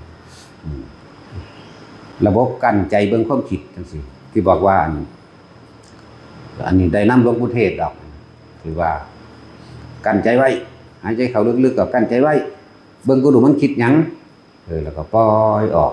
กั้นใจไว้อีกเบิ่งก็ดูมันคิดหยังว่าถ้าคิดหลายมันบ่เลิกคิดหายใจเข้ามากั้นไว้เบิ่งดูมันสิคิดหยังอีกเอาเฮ็ดนี่คือเฮาทดสอบทดลองไปอันใดก็ได้หรือว่าเฮาตัดต้นไม้นี่พอเอาขวานก็เอาขวานน่ะนะ